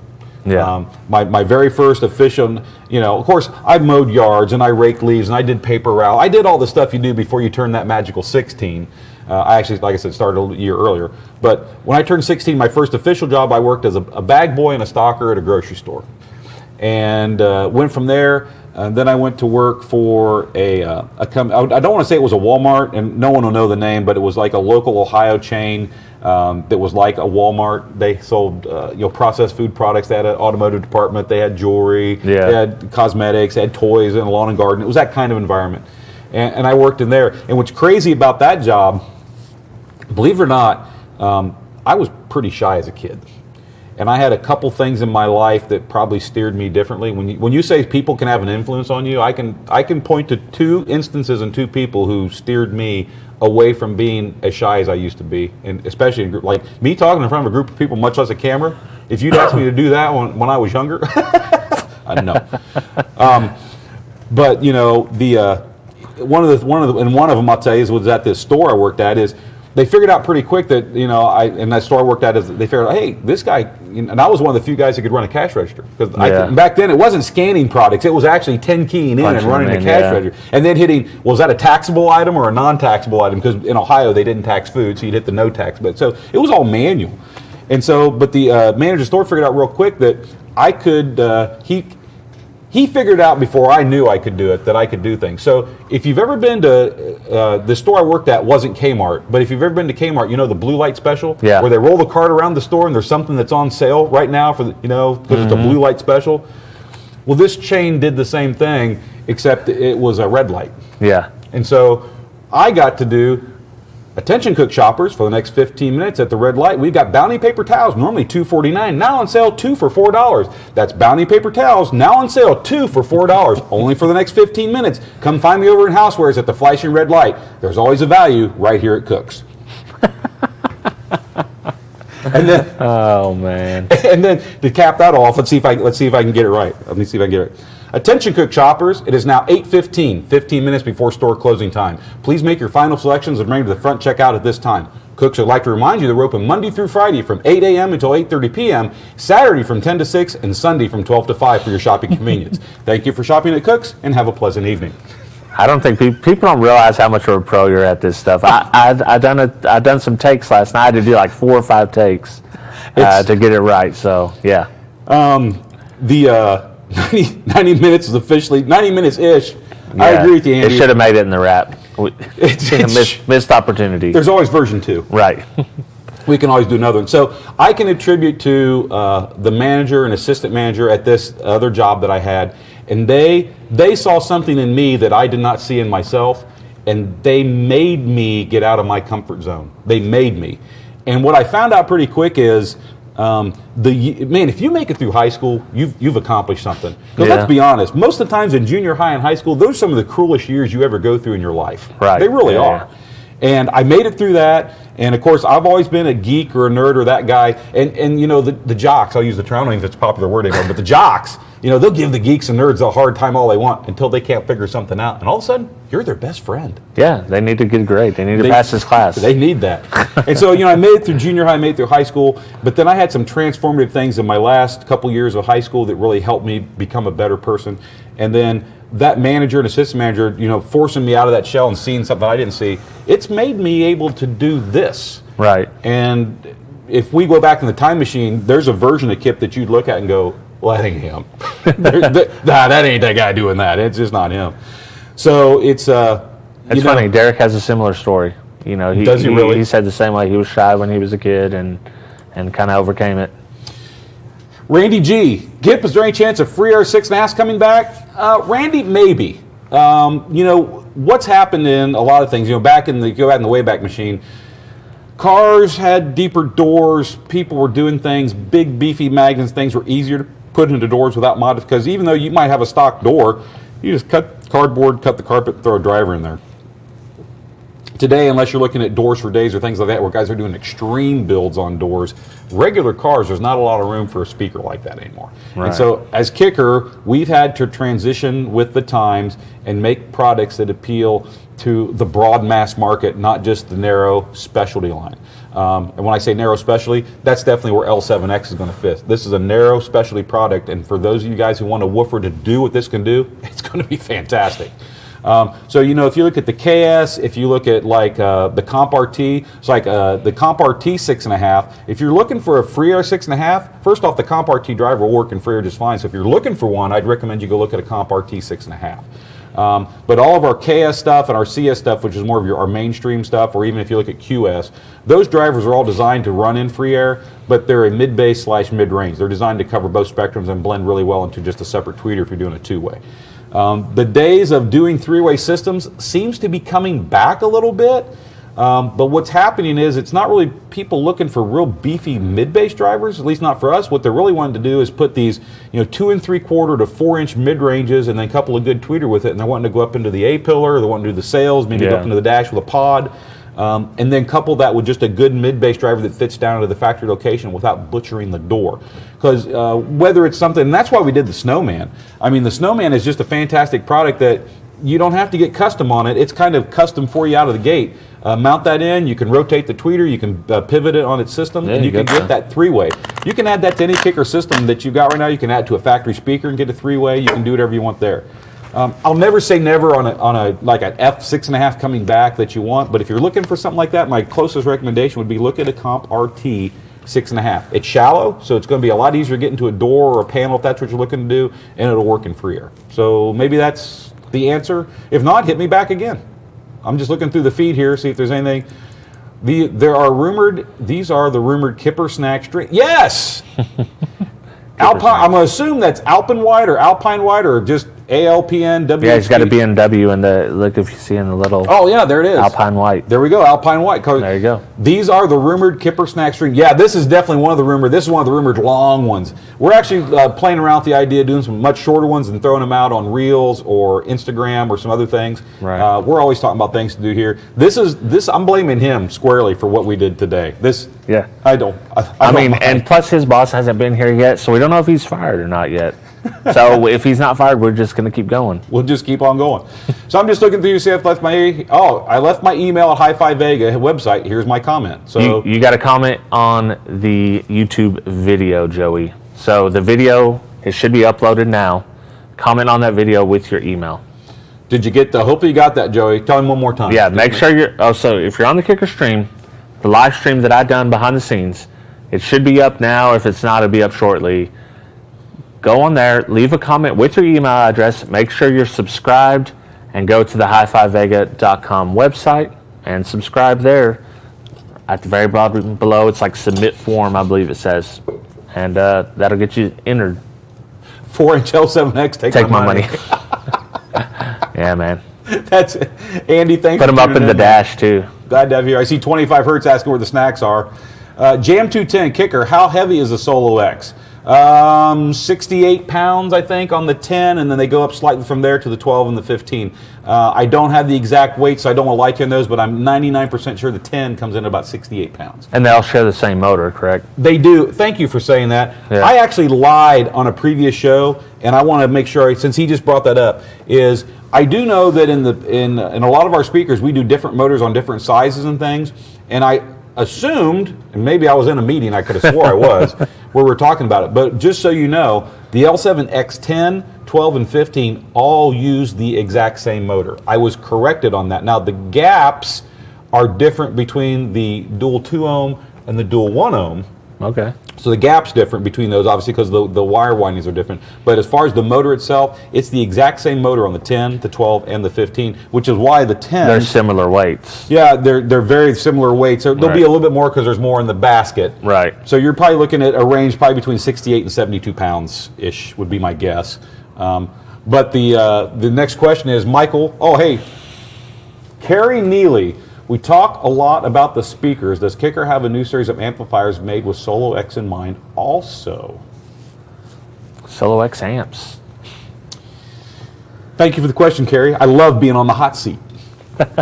Here's what I'll say, Carrie, and you need to read between the lines on this. I only have one get-out-of-jail-free card, and I got to keep it. Well, I may not after last night. Maybe we'll not. see. I might have to cash it in. RGA put me on the hot spot there. They got him. Yeah. This used to be called Solo X. So there was a Solo X 18, 15, or not 15, excuse me, a Solo X 18, 12, and a 10. We are now coming out with the Solo X family of products. The first product we're launching in the Solo X family is the L7X 10, 12, and 15. There's lots of people that ask the question, well, if I got this big, long throw subwoofer, what am I going to do for a mid-range? Or what am I going to do for a tweeter? Or what am I going to do for an amplifier? Well, I said Solo X family of products, and L7X is the first in the family, so I don't know. Maybe we're working on other things? Yeah, maybe. Could be. Who knows? Stay tuned. I surely didn't see anything. He saw nothing at all. Michael, hey, thanks for tuning in. And Michael Groves. This one on my left right here, if this is one you're pointing to, is actually an L7X10. And here, let me move the spare out of the way. Try to move it without standing up. Oh, man. No, that is not happening. All arms. So I'll give you a little profile view from the front on that. We obviously don't have. Oh, I just saw our outgoing data stream went to heck. I see the video went bad. It'll come back. Sorry about that, guys. That's one of those things that's out of our control. Internet. But Michael, that is the 10 right there, unit from the front, and I mean, the magnet is literally just about the size of the cutout. It's very big. It's very big. What size are these push terminals? It looks like 10 gauge? Oh yeah, it'll take or 8. It'll No, it take looks like 8 gauge. Yeah, it'll take 8 gauge. Wow. It'll take 8 gauge in the push terminals, and there's also the binding block right above it that For has the 2 leads. additional. So you can run 3 wires into this. Wow. So you can use the terminal block. So it makes it easier for paralleling them. Correct. And, oh, nice. So you can take your choice if you want to use the barrier block to do your series or paralleling, and then just take your main wire and go through the spring loaded, or you can do through your spring loaded and then do the barrier blocks for your main connection. And the barrier block do all barrier looks like a 10 gauge input as well. It should Close. hold an 8. An 8? An 8 with a ferrule should go in there. Nice. I haven't tested that one, but I do know that when we were talking about specs, that's what we said. We wanted an 8 with a ferrule. Yeah, it's good size. So hopefully that answers your question, Michael. If you got any other question, man, please feel free to throw them up here. Not a problem at all. And ferrule, and here's the thing. It impressed me to see that the big 3 upgrade kit that you brought for the show last night that we gave away, that you're using ferrules on those. And guys, I'm out here to tell you, I didn't come across ferrules until much later in life. And probably within the last year and a half, 2 years, I didn't really know about ferrules. And when I came across ferrules and I discovered what they're all about, I won't hook up a wire into anything without a ferrule anymore. I just won't do it. No, they're great. Ferrules are great. Awesome. It smashes it down, gets it evenly distributed, and you don't have to worry about it pulling out. It is. Kip gets paid in Thin Mints and P-Dub gift cards. There you go. Sometimes it feels that way, which isn't bad. Great comment, Alpine White. It's a 10, I believe. Yeah, Bill, he's chiming back there. If you see a response coming from Kicker, that's obviously Bill Frog in the back. And I got to thank Bill for spending some time here with us this afternoon. Yeah, Bill's the man. It's just Bill and I in the studio, and then, of course, your boy joined us. This is all on him. Having a hard time, L7X coming to a dealer near you in 2025. I don't know. I'm looking through here. Now we know model numbers mean. That's awesome. I've always wondered. Oh, Base All Like Productions. Okay, yeah. If you look at a Kicker product, and maybe now kind of makes sense. So if I was to just randomly pull, I wonder if I've got. This is this isn't accurate because this is one from a previous show, but this is actually, I've been trying to do this shipped since last unmasked. And so, see, like if I go through here, I actually pulled the first number off when I was coming on the show because I didn't feel it was relevant to share that number. But the first 2 digits in any Kicker product are basically the model year that we launched the product. The 47 L7X, as far as I know, is going to stay 47, even though it didn't launch in 47, although we might change it to 48. It's not going to change the product. It's just those first 2 digits have to do with the product and its launch date when it comes to market. This was supposed to be in the market first of this year. Right. As everyone out there knows, it didn't make it. It's out of our control. We're doing everything we can. What used to take weeks in modeling and coming up with a new mold or new tie and trying a new part, we used to take weeks, is now taking months. And so when you're looking at something here that's at DV 5.7, and you can imagine every one of those numbers that got up there were iterations of that, there's at least, even if it just went 1, 2, 3, 4, 5, there's 12 iterations sitting here. And if it takes a month for between every one of those iterations to get the part back after we change the tool, there's a year. And we've been working on this for a while. I mean, this isn't something that we've just been working on the last year. We've been working on this for years. And so this last 18 months has just killed the ability to get something to market in a timely manner. It's just killed it. But then you go into that, and of course on that particular speaker, so this one here is a 47, so that's the model year. It's an L7X, so that's the series of speaker that it is in our product line, and it's a 101. And so what that means is it's a 10-inch, 1 ohm per voice coil. It's a DVC. So that last number on speakers tells you what impedance the voice coil is. Sometimes you look at a company's model numbers, you're like, man, what the heck? But there's a rhyme and a reason to all of our model numbers. It's usually your introduction, series of the product, and then it's either going to be size of the driver if we're talking about speakers, or power output of the amplifier if we're talking about amplifiers, and then the last digit usually refers to how many channels if it's an amplifier, and if it's a speaker, what's the impedance of the voice coil. So hopefully that maybe clears a little bit of that up for you. And if you just start looking at a couple Kicker model numbers, all of a sudden you'll be like, yep, you'll understand them all. But that's kind of the premise of how we lay those model numbers out. What is it? I'm getting. we got the studio lights on. We got the studio lights on. Yeah, I don't have my Noxzema or my cover grill here, so a little bit of this, a little bit of that. It looks like an easy drop in. I'm going to bring that one up. Yes. Franco Quaid, it is an easy drop-in. If anyone's familiar with the original Solo X driver, it was also field replaceable as well. And the way that worked is different than this. There was actually an inner steel frame that had a hole in it, and then the cast aluminum outer that held the motor had a pin in it. And what you would do is you would pull the old one out, and you just drop the new one in, and you would just align the hole in the basket with the pin and the casting, and it would be seated. You put the screws back in, and you're good to go. There's a little thing that a lot of people aren't aware of, not that you need to, but for anyone who's manufacturing products, we have to be aware of it. It's called stack-up error. And when you're making a speaker, and you look at all the different parts that are in there, and everything's running 100% perfect down an assembly line. This part's made, and it comes out, and it's right within tolerance. And this part's made, and it comes out, and it's right within tolerance. And then you start putting all those speakers together, whether it's by man or by machine, there's errors that are done in the assembly process. And then if you compound that with errors in the machining or the pressing or the manufacturing process of the subparts, you get what's called stack-up error. And what you have to account for is that when you account for all your stack-up error, you want to make sure that it doesn't put the entire thing so far out of spec that it isn't a functional product. And so that's a reality we have to deal with.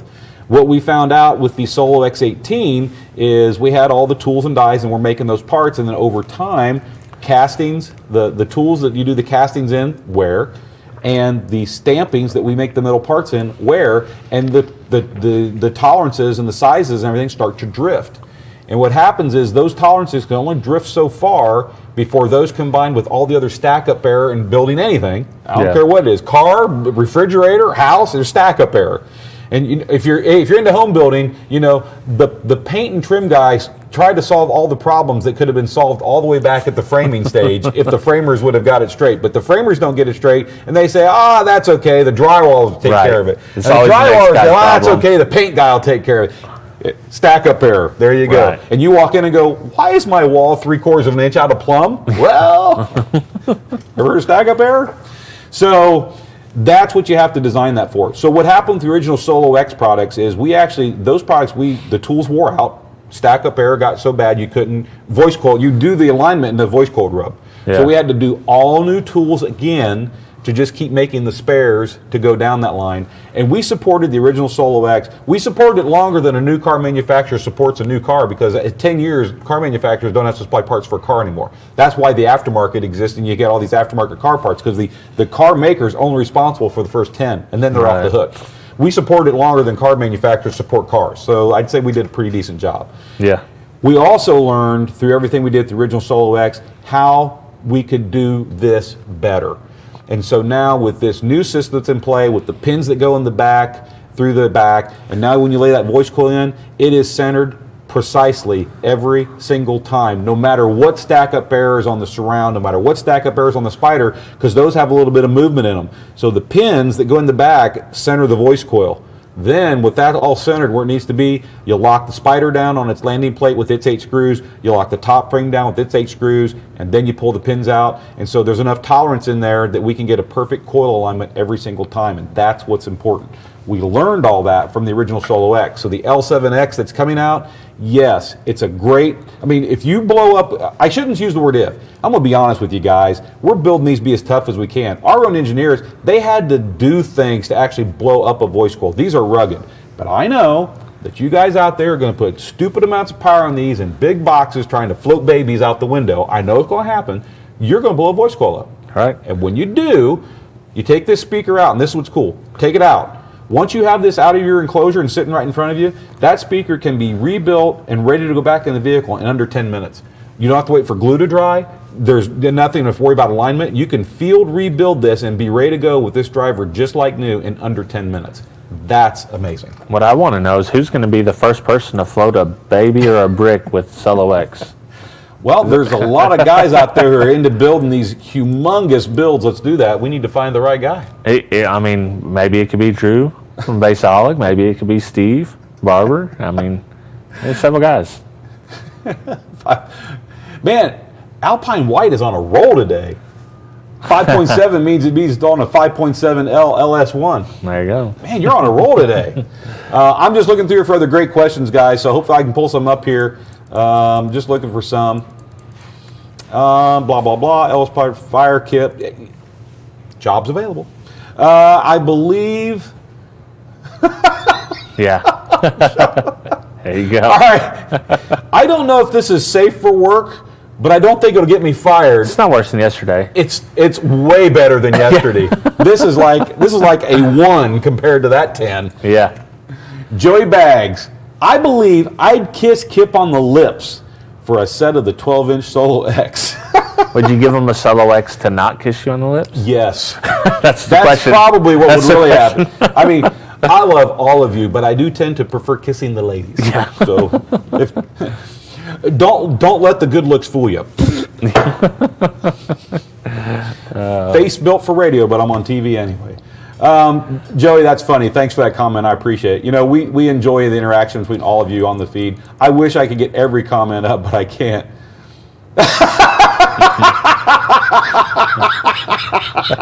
Oh, man. I'm going to pass out. Oh, man. He is on fire. Alpine. Man, Killing it. Kip's shirt Killing it. looks like what White Claw tastes like. I mean, I don't know. He's not wrong. But No, it's a little sharp. man. Hey, Bill. You can take it as a Bill, you compliment. there?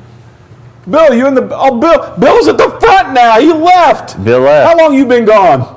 Oh, no, I was here. Oh, he's got to... Oh, look at this. You've got to leave in 5? Oh. Bill's got to leave in 5. Okay, if you got... That's fine. Give me that tablet. I'm going to take some notes. Yes. You know what they're going to be notes for. Okay. First off, look at the camera. Hey, everybody. What do you people want? Yeah, Bill's got to roll out in 5 minutes, so he's got to leave. But we're just here on the main camera, which is fine. Bill, I appreciate you, sir. Okay. Thank you. And hey, seriously, I'm not coming to work when we're done. I'm We're out done. until the next show. So Well, if I was going to come in Friday. Oh, wait. no, you're not. No. No, you're No. not. No, you're not. Don't fib to me. Enjoy the holiday. I'll talk to you. All right. I'll text you. I'll let you know about New Year's too. All right. I'll find out what the plan's going to be. So Bill's out of here. Bill, thank you for hanging around with us here. Alpine White. Okay. This is what I'm going to say. I don't know what I'm starting here. Okay. ALPN.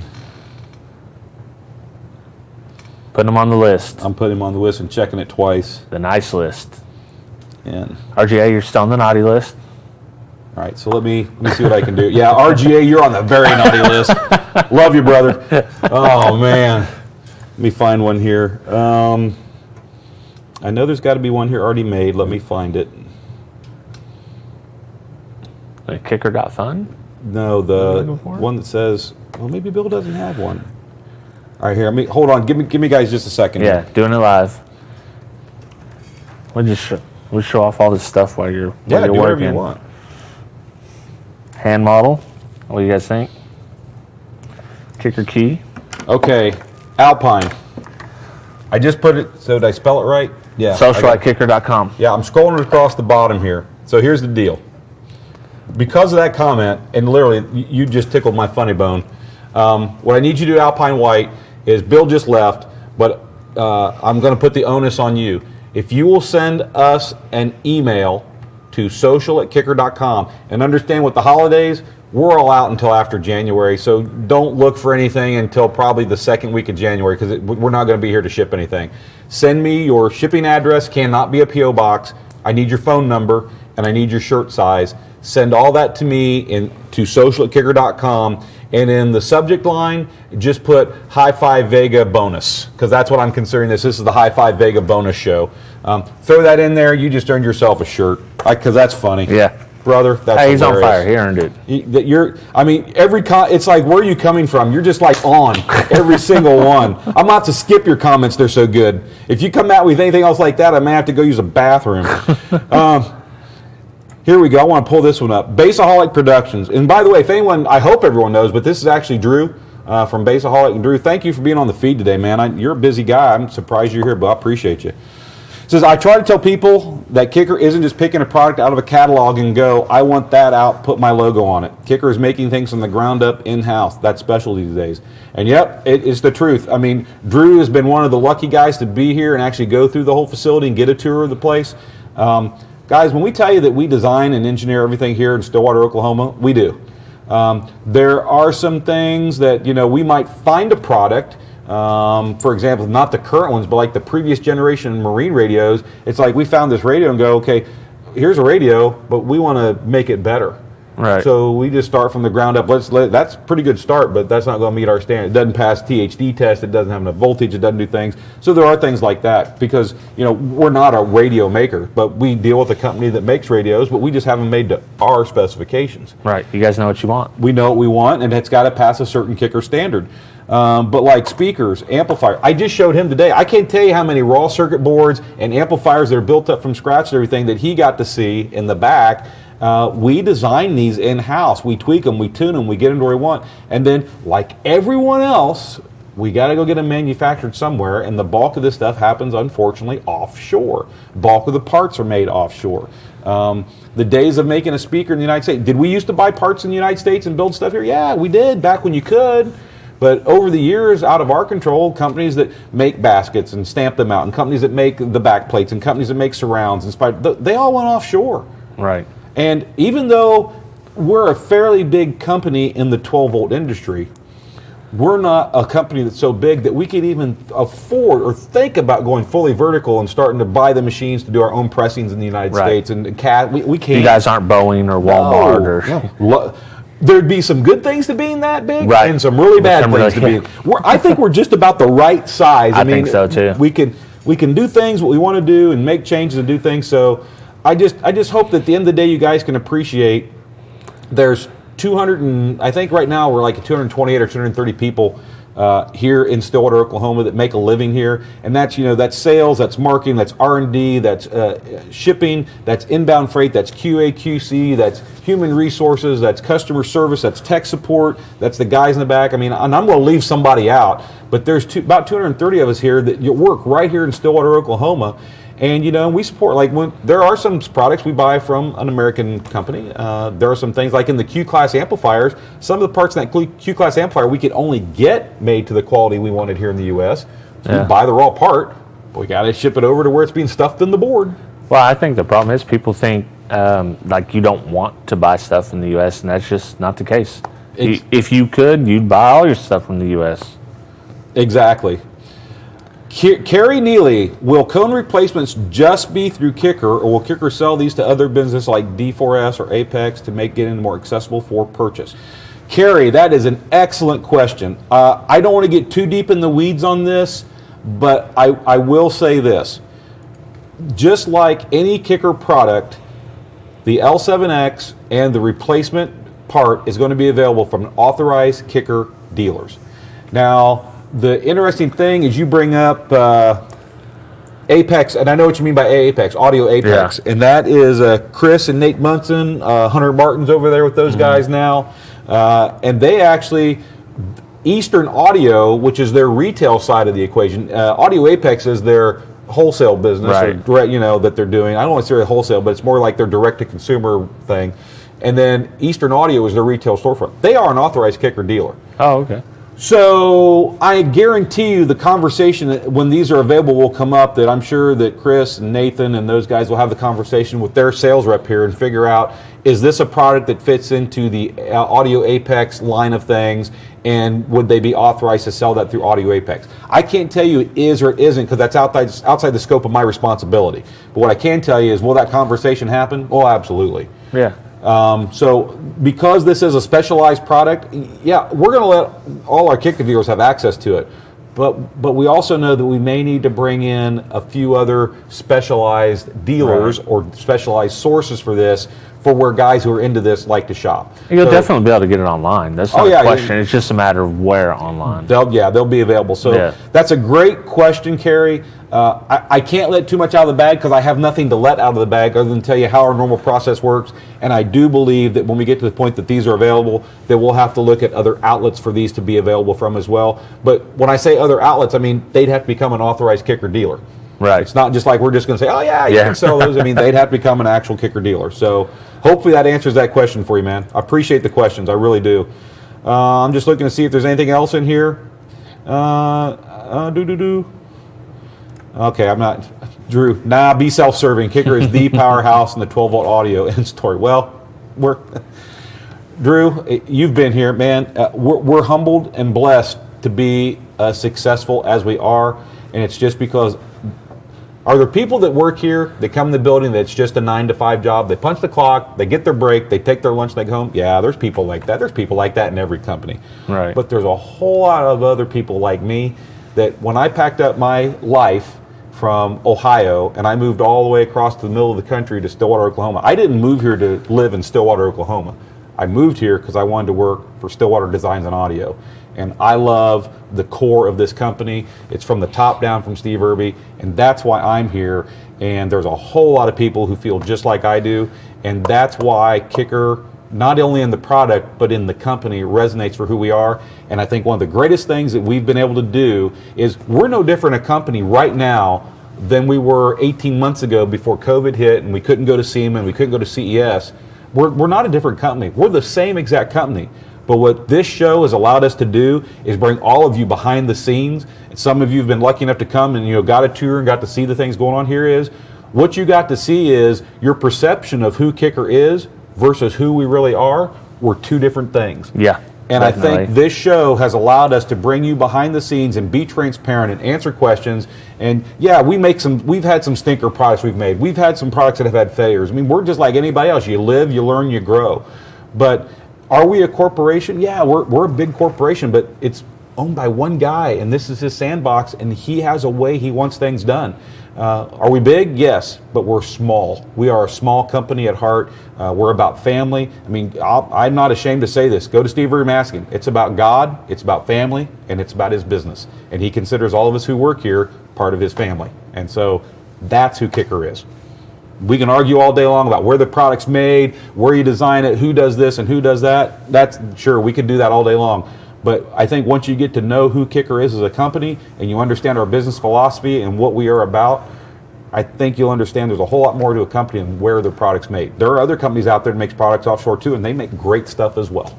So yeah. You won't come here and visit Kicker and leave and thinking you still hate Kicker. I guarantee it. I hope not. I guarantee it. You won't go away hungry. No, definitely I not. Guarantee definitely you I'll not. Get you fed. I'm trying. Thomas Marshall. Kip's got the MiG Foxbat pattern shirt today. Comes in blue. Oh, that's he must know what it is. Yeah, he must know. He must have it. Thomas, my man. Oh, hey, man. I don't want this to be a commercial for Duluth Trading, but I got to tell you, since I've started buying clothing from Duluth Trading, I'm hard pressed to want to buy anything else. I really like their stuff. Once you find something you like, man, it's once you like it and it fits. Yeah. You just love it. I'm looking for questions. You got anything? The QB8s, Larry H. What do you got? When you say 18. Andy, 18. Does that sound good? Just get a 15, Andy. It's not that big a difference. You know, the thing is, a 15 square is almost the cone area of an 18 round. It's not. It's close. It's not there. It's close. It's when with like 180 inches, maybe. Yeah. I can't remember. I'd have to do the math. I could do the. I could pull my phone out and do the math for you. A 15 square is almost the surface area of an 18 round. Almost, Andy. But I know why you want an 18. Yeah. You got someone always wants something. I mean, you're known There's for no 18s. question. If you tell Andy McGill, you think 18. There's no other. Yeah. He's got to do it. Cookie Monster has to eat. Absolutely. Aaron T., how will recones be done for the L7X subs? Well, obviously, once you buy this and it's in your possession, the last thing we want you to do, or for us to do, is have to ship a 68-pound motor structure back and forth from wherever you're at back to Stillwater Designs, because there's no point in doing that. Now, if there was some kind of a failure in the motor structure or the basket that we need, then yeah, you'd have to end up shipping it back to us under warranty. How is warranty going to be handled underneath the voice coil and the surround and the spider?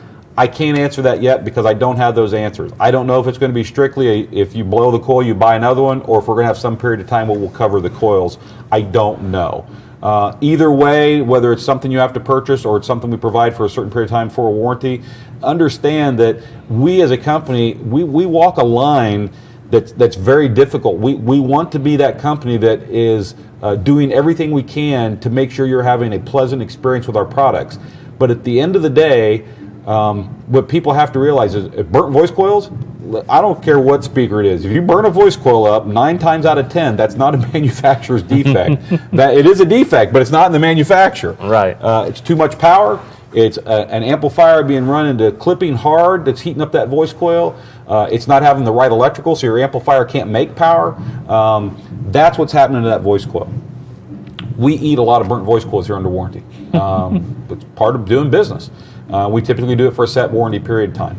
I don't know how we're going to handle that yet on the L7X because we know that this is the drag woofer. This is the car that goes down the track one time and comes back and they pull the motor out to rebuild it because one run and done. Right. And I don't mean that this isn't going to last. What I'm saying is you guys are going to abuse these. You're going to do things with these that aren't normal. You're going to blow voice coils up. That's why we've made it so easy to replace. What are we going to do from a warranty situation? Will there be a warranty on the voice coil from the start, or will there be no warranty on the voice coil and you're just going to buy a replacement? I don't know yet. We're still talking about those things. But either way, you won't have to ship that heavy motor back to us. It'll simply be that soft right, which is much easier to ship, and then you'll just replace it right there. If you're uncomfortable replacing it, go visit a Kicker dealer. Yeah. I mean, if you got a Kicker driver, go visit a Kicker dealer. But as you know far what I as love about Kicker? Yeah. Band practice is going on right now. I don't know if you guys can hear it, but they are jamming over there. I'm into it. They are. That's some testing going on next door. As crazy as it sounds, guys, we try to break things here, but we try to break things within the scope of what that product was made for. So if a woofer is designed and we say it's 800 watts RMS, we're going to test with 800 watts, we're going to test with 850, we're going to test with 900, and we're going to make sure that 800 watt rating is realistic. We're not going to test it with 1600 watts and then complain if it fails. We didn't rate it at 1600 watts. We rated it at 800. So we try to break things to make sure that what we say it will do, it does. So hopefully that makes sense. Thanks, Kicker. Hey, Greg Lewis, you're welcome, sir. Hey, give a shout out there. You're entirely welcome, Greg. My pleasure. Matter of fact, Greg, if you're still in the feed, I'm going to write your name down. He's number 2. I'm going to be number 2. Greg Lewis. Greg Lewis. Greg, if you're still in the feed and you are in here, you see it scrolling at the bottom of the screen. That's the email, social@kicker.com. Same thing. Send me your full name, shipping address, cannot be a P.O. box. I have to have a phone number so we can put it with the shipping information. I promise you all we use it for is that. You won't get marketed to. You're not going to pick up your phone and wondering if this is the next call for your car's extended warranty. I promise we don't do that to you. He might want a personal call from Kip, though. Well, If you do, put that in the notes. And send us your shirt size. We'll send you a shirt, man. Thanks for. Or you'll get a schmedium if you don't say the size. If you don't say the size, I guarantee you're getting a schmedium. Living on Litzy time. There you go. You missed Ernie's. It's me.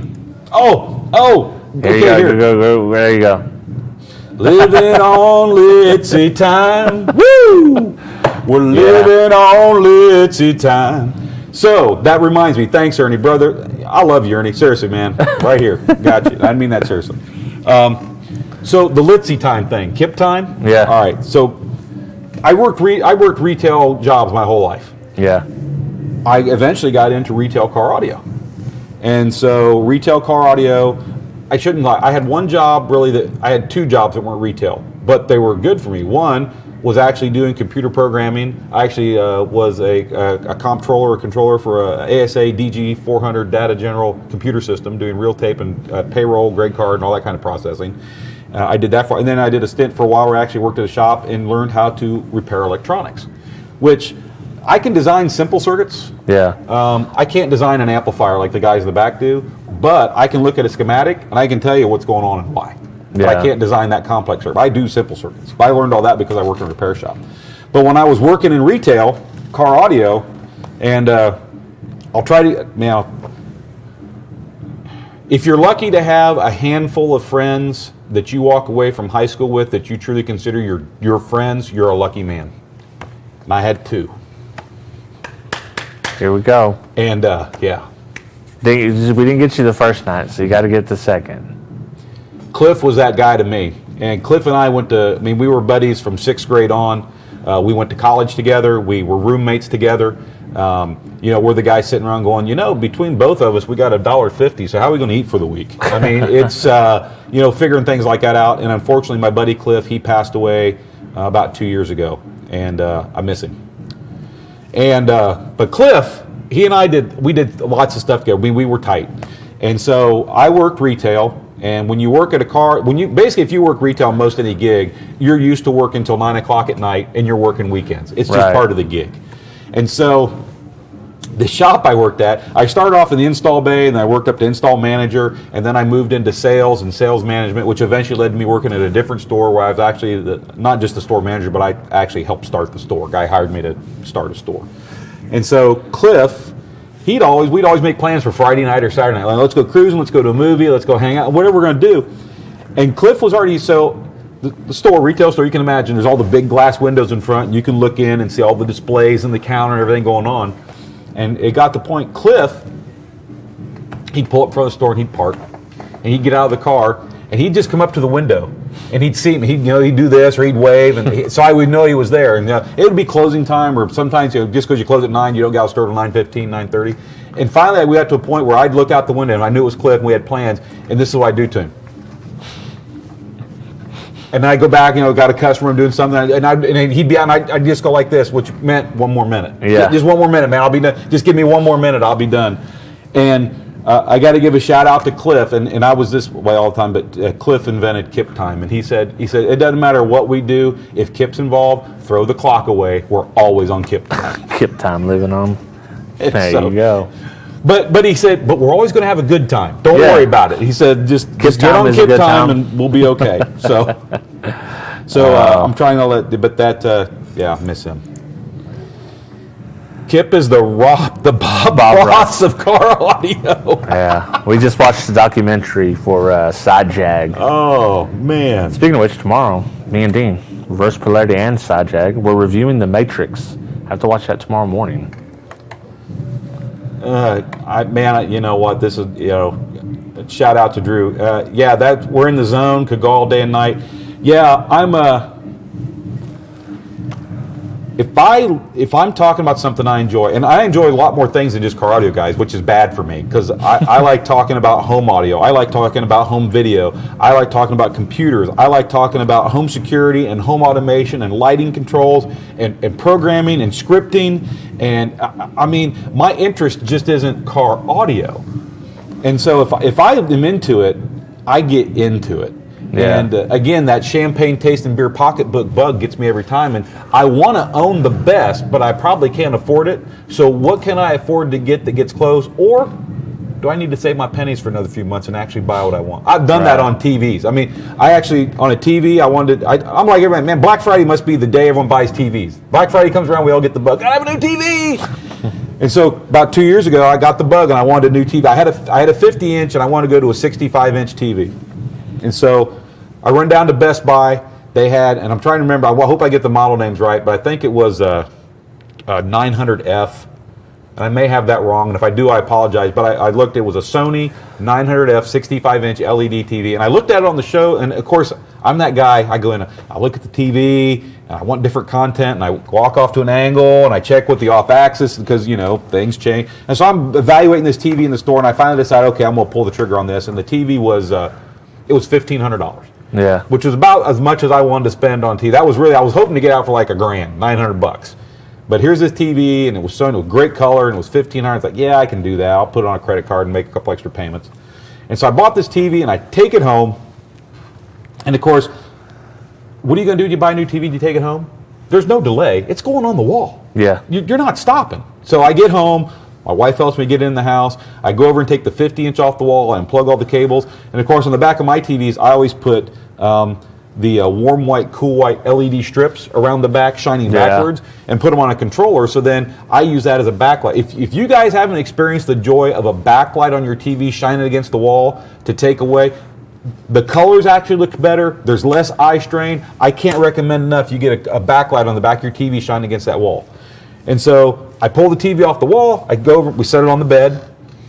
I take all the backlighting off. And of course, now the sticky isn't as good as it used to be because I pulled it off, but I'm going to reuse it. Yeah. Move the bracket over to the new TV. I get everything on this new TV, the LED lights on the TV. We go hang it on the wall, plug everything, plug in the power, sit down on the chair and hit that remote button. And I'm not exaggerating. There was a line right down the middle of the TV, exactly in the middle of the TV. And the left side of the TV looked perfect. Yeah. And the right side of the TV looked like somebody went in with the color controls and just jacked it completely up. And there was a line right down the middle. And so it was a bad TV, bad output. Right. So now I'm sitting there and I'm disappointed. I got a brand new TV. My LED lights I took off my old TV, aren't even sticking real well to this one. So now I had to get on Amazon and order some new light strips because that's got to be fixed. And I know this isn't the TV I'm going to keep. So now I'm sitting there, and of course, I know you guys experience this. Now I've got buyer's remorse. Man, I spent $1,500 on a TV. Right. Look at this. And so now I'm sitting there, and in my chair I had at the time, I'm not really perfectly in front of the TV. I'm a little off axis. And so now I'm looking at the good side of the TV, and I'm going like, man, those colors are kind of muted. Man, that kind of falls. And so now I'm picking it apart. Now I'm home and I'm picking the TV apart. And now I'm kind of like, I don't want this TV anymore. I completely talked myself out of this TV that I talked myself into. So I get back in the car the next day and I run up to Best Buy. And of course, I bought this on Black Friday. And of course, as everyone knows, the day before, during, and after Black Friday, any of these stores is just packed. People buying, Right. people returning. I went back to the department and talked to the guy. He's like, man, he says, I understand. He said, it's no problem. He said, we'll get you another TV. Don't sweat it. He said, but as you can see, we're packed right now. I said, would you mind waiting a couple days to bring it back? It won't affect anything. He said, we will take care of you, but can you wait? I said, yeah, I understand, and I'll wait. So I went home, took that TV off the wall, put my other TV back on the wall so I could have a TV. And I'm sitting there going, but I don't really want this TV. I don't know what I want, and what I want I can't afford. So I go back to Best Buy, wait 2 days, I go back to Best Buy, and I run into a different guy in the TV department. And I explained the whole story to him and who I talked to. He says, yeah, he's off today. He says, he said, well, explain to me what, and so I went into full detail and what I'm into and what I like and everything. And he says, you're not an average video guy. I said, I know that. I said, I mean, I don't have it now. It's in a box. But I said, I have a Kuro Plasma. Yeah. That's my reference. And once you look at a Kuro Plasma, you're spoiled for life. They're no longer available, but a Kuro Plasma, you want to talk about the picture? That's the picture. And he says, what you need, he said, you need a ZD9. I said, I've looked at that TV. I can't afford it. It was $6,000. Yeah. It was their flagship LED TV. He said, no, he says, I'm telling you, he said, I'm a Best Buy employee. I get employee discount and everything, and Sony runs special. He says, I bought one a year ago. And in this flagship TV, he said, I've got it. He says, I'm here to tell you. That's the TV. He says, you won't be happy with any other TV on this floor unless you get a ZD9. He says, I know who you are now. He says, you're not. I said, yeah. I said, but I can't afford it. I said, if I was to put it out on a 3-year or 4-year, I said, yeah, I could pay it off and own it, but I'm not going to put $6,000 into a TV. Right. He said, what if I told you we were getting ready, because Sony's getting ready to discontinue them and come out with a new model, the ZF9. He said, and what if I told you I could get you a ZD9 for $1,900? Wow. I said, tell me more about this. he said, yeah, he said, we're getting ready to clearance them out. He says, blah, blah, blah. He said, I don't have any in stock here at the store, but I can get you one out of the Dallas warehouse. I get up here in a couple of days and we get you in his, and he said it's $1,900.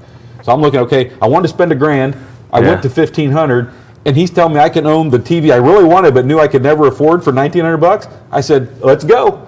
And so I put that TV on the wall and man, and so when you talking about it all day and night, I'm this way about everything. It doesn't matter what I'm into, I get this way about everything, and TVs included. And now they got the ZF9, and you're like, oh, I wish I could have the...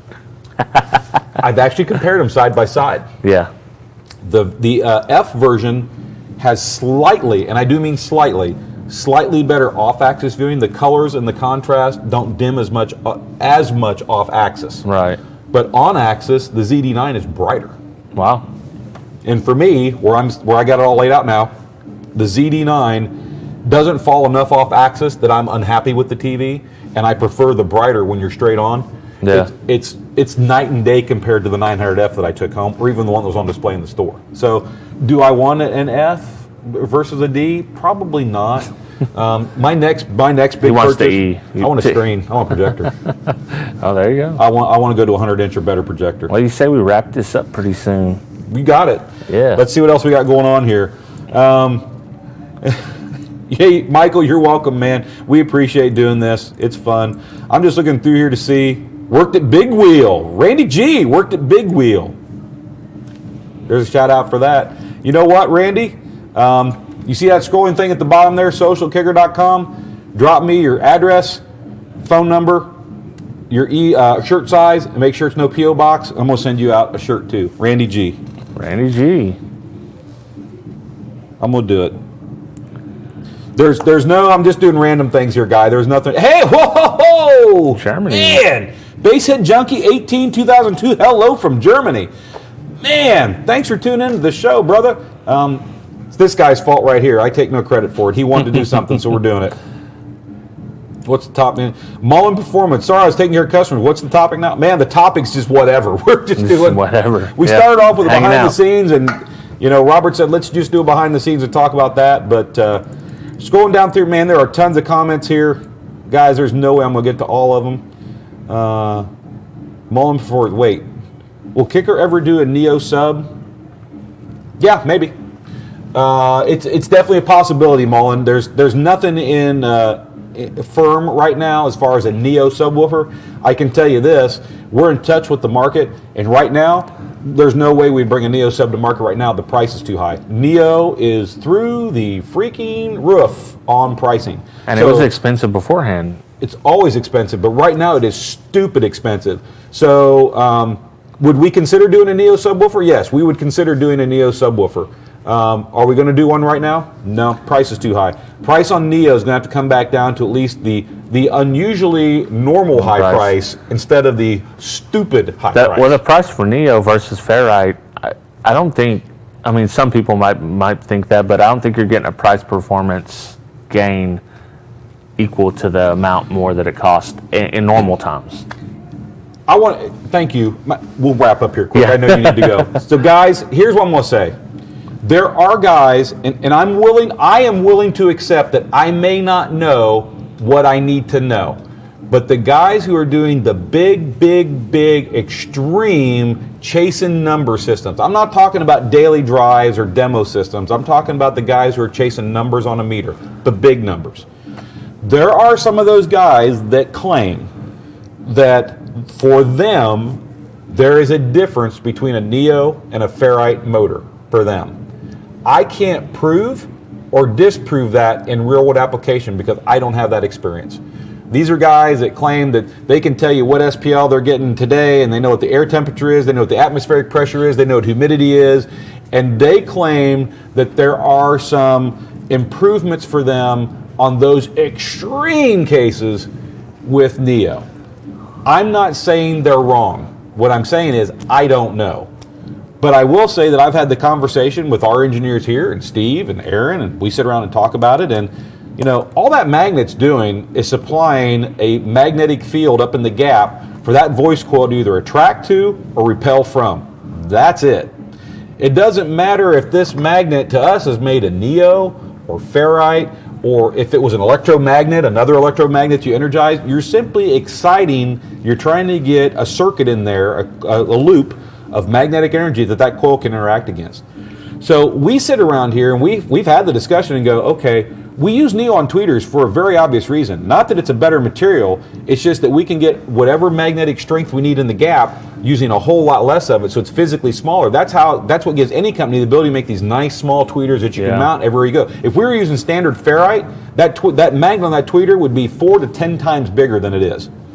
So we question, we don't know, so we're not saying they're wrong, but we question what benefit those extreme guys are getting from Neo, because for us, from a design standpoint, if I've got the gauge strength in the gap, whether you want to talk about Newton meters or BL or whatever terminology you want to use to talk about, they're all talking about the same thing. But if we're talking about how much magnetic energy is in that gap, and then the voice coil is repelling or attracting it on that based on its amplifier and its voice coil windings and all that stuff. So if the voice coil is a fixed thing, and I change the material the magnet's made out of, but at the end of all that, I still have the same amount of gauze in the gap. We don't understand why a ferrite versus a Neo speaker would be any better or worse if they have the same BL gauze as far as meters performance in the gap. We don't understand that. So we're not calling out the guys who say there's a difference and telling them they're wrong. We're telling them we don't understand what the difference could be, because from a design standpoint, magnetic strength is magnetic strength. For us, the only benefit to going Neo in a subwoofer that we see, the only benefit is it saves weight. Weight, yeah, that's what I think most people, and size sometimes. And size sometimes. Yeah, and I think that's most of what people get out of it nowadays. And, Mullen Performance, I like that question. I'm glad we got to it. I'm going to write you down. I'm just keeping track here. Oh. Do me a favor, social@kicker.com, mailing address, no P.O. box, phone number, shirt size. I'm getting one out to you. It won't, and like I told everyone else in the feed, man, these prizes I'm giving away right now, do not expect to see these until sometime mid-January, because once this feed's over, he's going home to enjoy family and holidays, and I'm doing the same, and I won't be back to Kicker until the 4th. So, but we will get them out to you. So Mullen Performance, great question. I love that we can have these questions and talk about them, and we love the feedback from you guys. We love sharing and getting this interaction, but it is 3:30 on the nose. I'm going to round this out with one other comment. It's not really a question, it's a comment. And you guys can see from the name on the screen, you know who this is. And so speaking of Kip time, his nickname at home is Pokey Hontus. I like that. Pokey Hontus. So, man. so I've got that going for me apparently as well. So everyone, I hope you've enjoyed this bonus content we did today. You know, the 90-minute thing got thrown completely out the window, and I'm fine with it. This wasn't scheduled. It was just a fun way to spend the afternoon with Mr. Robert HiFi Vega. We did the live feed on his channel. I want you to real quickly tell everyone how they can get in to win that contest to win the Big 3 kit from you. All right, it's the behind-the-scenes Kicker live stream that I've done. Go in there, comment now, put your email address. You can put whatever other comment you want. Make sure you're subscribed to the channel and go to hifivega.com, scroll to the bottom, contact form, put your email in there, subscribed, you'll be on that email list, and I will do a random number generator. Tomorrow around noon will be the very last entry, and then I'll announce it tomorrow on Reverse Polarity Live, me and Dean. 90 minutes is just a polite way to say 2 hours. You should say 90-ish from now on. From now on, it's going to be a Kipism, and it's going in. We're going to have to have Ernie redo a new version of the. You know, I got an idea I want to do, but I don't want to let the cat out of the bag yet. Yeah. But there's something I want to do, and I think it'd be fun. But that's crazy out there. So, guys, it's 3:30. I got to let him get back to Arkansas. I really do. He's got to get rolling. I hope you've enjoyed this special extra content we've got to do, kind of called a special holiday edition. We're not going to be here live next week. All of us in the studio are going to be off until the first show in January, which will be Tuesday, January 4th. We do have a special show in the can, as we like to say. It means it's pre-recorded. We actually recorded the show yesterday. And it's got a little bonus thing at the end, and I think you want to tune in. Even if you just tune in and fast forward through the first 45 minutes, you're going to want to watch the end. It's worth the watch. But do tune in. The chat feed will be live, even though we're not live. The video will take off right at 7:30 next Tuesday, just like normal. The chat feed will be open. I will probably join the chat feed a little bit from home on that Tuesday. So look to see me in the chat feed, but nothing there. The big contest, we announced this on Unmasked last night. Remember, the big contest, the 20,000K giveaway on YouTube, that contest ends the 27th. We all didn't know we weren't going to be here the 28th until just last week. So what we're going to do, we're going to still close that contest out on the 27th, but we'll announce the winner of that big 20,000K giveaway, the 20K giveaway, 20,000. We'll announce that on January 4th when we come back into the studio. So with that said, as always, it's my pleasure, Kip Litzy, to be in front of the camera here trying to answer questions for you guys and get to know all of you. Hopefully we enjoy this time together. I know I do. It's always a great time. And I can't thank enough HiFi, Vega, Robert, thanks for coming over and spending some time in the studio with us. It's a pleasure as always. Yeah, likewise, man. I'm glad you invited me, and it was a really fun time. I had a great time. I got to be careful. I'm afraid I'm going to come in here one day and he's going to be here and we're not going to know. He now knows how to turn things on. He probably is just going to drive over. Oh, if I get a key card, we're done. So, sincerely, everyone, thanks for tuning in. The gentleman I pulled from the feed, look for your prize sometime mid-January, because I'm going to be honest with you, these aren't going to ship out for a couple weeks. We're all out of here. But we will be back. Please enjoy your holiday in whatever fashion or flavor you do it in. For me, it's Merry Christmas. For however you want to do it, please enjoy that. And have a happy and safe New Year's. Remember, New Year's Eve is amateur night. Do something safe and stay alive. Yeah, Merry Christmas. Merry you guys Christmas. Enjoy your family. Happy New Year. Enjoy your friends and family. And we'll see you next year. It's funny saying that, but we will see you next year. Dad move. See you next year. Dad move. So with that said, folks, we are out. We're ending the feed. Everyone be safe. Enjoy your Kicker koozie if you got one. Rock that Kicker shirt. Love you all. Thanks for tuning in. We'll see you next year. Have a great one. See ya.